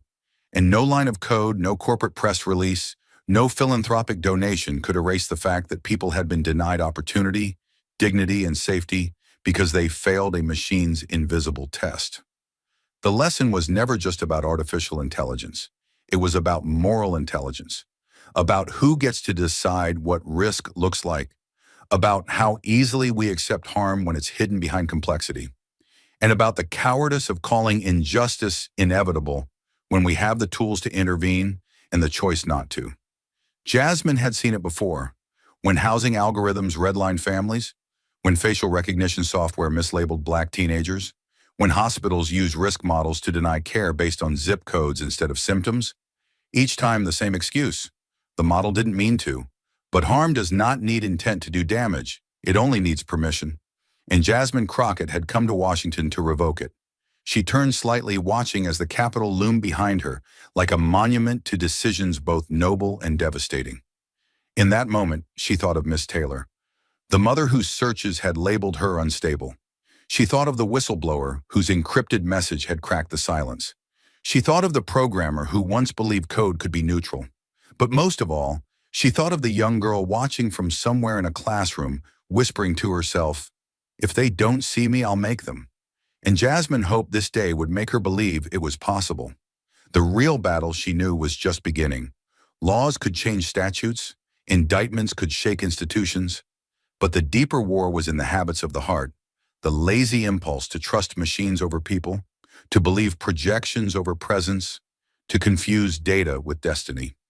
Vana 9 had simply reflected back what society had long believed in silence, that certain lives were more likely to resist, to fail, to fall.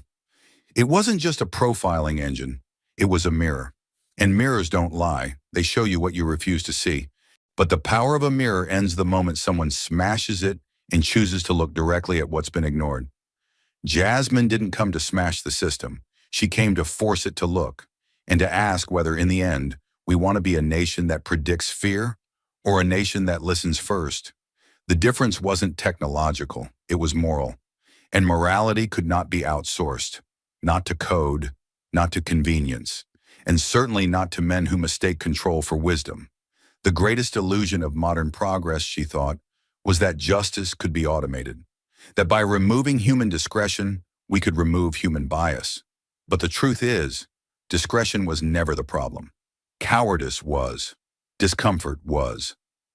The unwillingness to ask whose comfort was preserved when others were sacrificed. And the hope, the fragile, flickering hope, was that the country had just taken its first step in choosing discomfort in service of something better.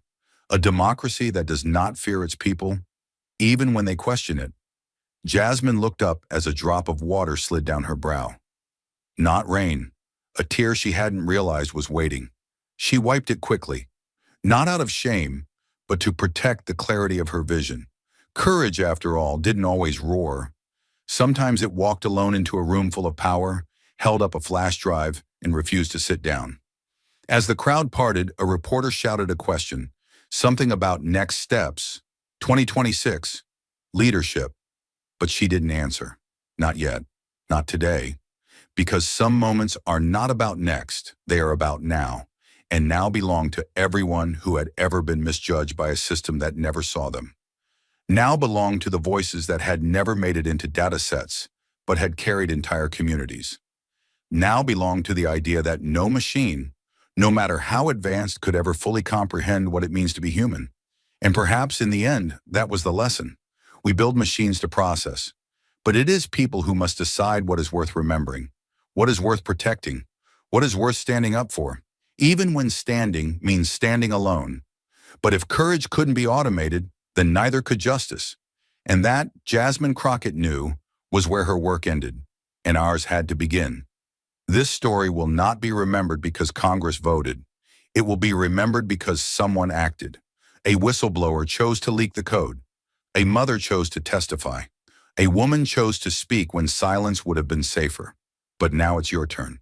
Because what happened in room 212 was not just a hearing, it was a warning. The lines of code that labeled people dangerous are still out there.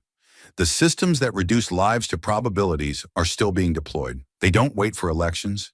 They don't pause when the headlines fade. And the only thing more dangerous than an AI that can judge your intent is a society that lets it. So wherever you are, whether you write laws, teach students, raise children, or rebuild communities, know this: the fight didn't end when the gavel fell. It begins every time we choose not to look away. Every time we ask, what are they training these machines to believe? And who gets to decide what makes us human? The law was passed, yes, but the culture that built the code will fight to survive it. That's why the next chapter belongs to you. Stand up, speak out, audit everything, protect those most vulnerable to being mislabeled, and never ever let someone tell you that a machine knows you better than you know yourself. Because history isn't written by algorithms. It's written by the people brave enough to say, you don't get to sort us, you don't get to silence us, and you damn sure don't get to define us. Not now, not ever. Thank you for watching until this moment and for standing with us on this journey for justice. Your support means everything. Like, subscribe, and turn on notifications so you never miss what's next. And we'd love to hear your thoughts. Leave a comment below and let us know what moved you most in this story. Together, our voices make a difference.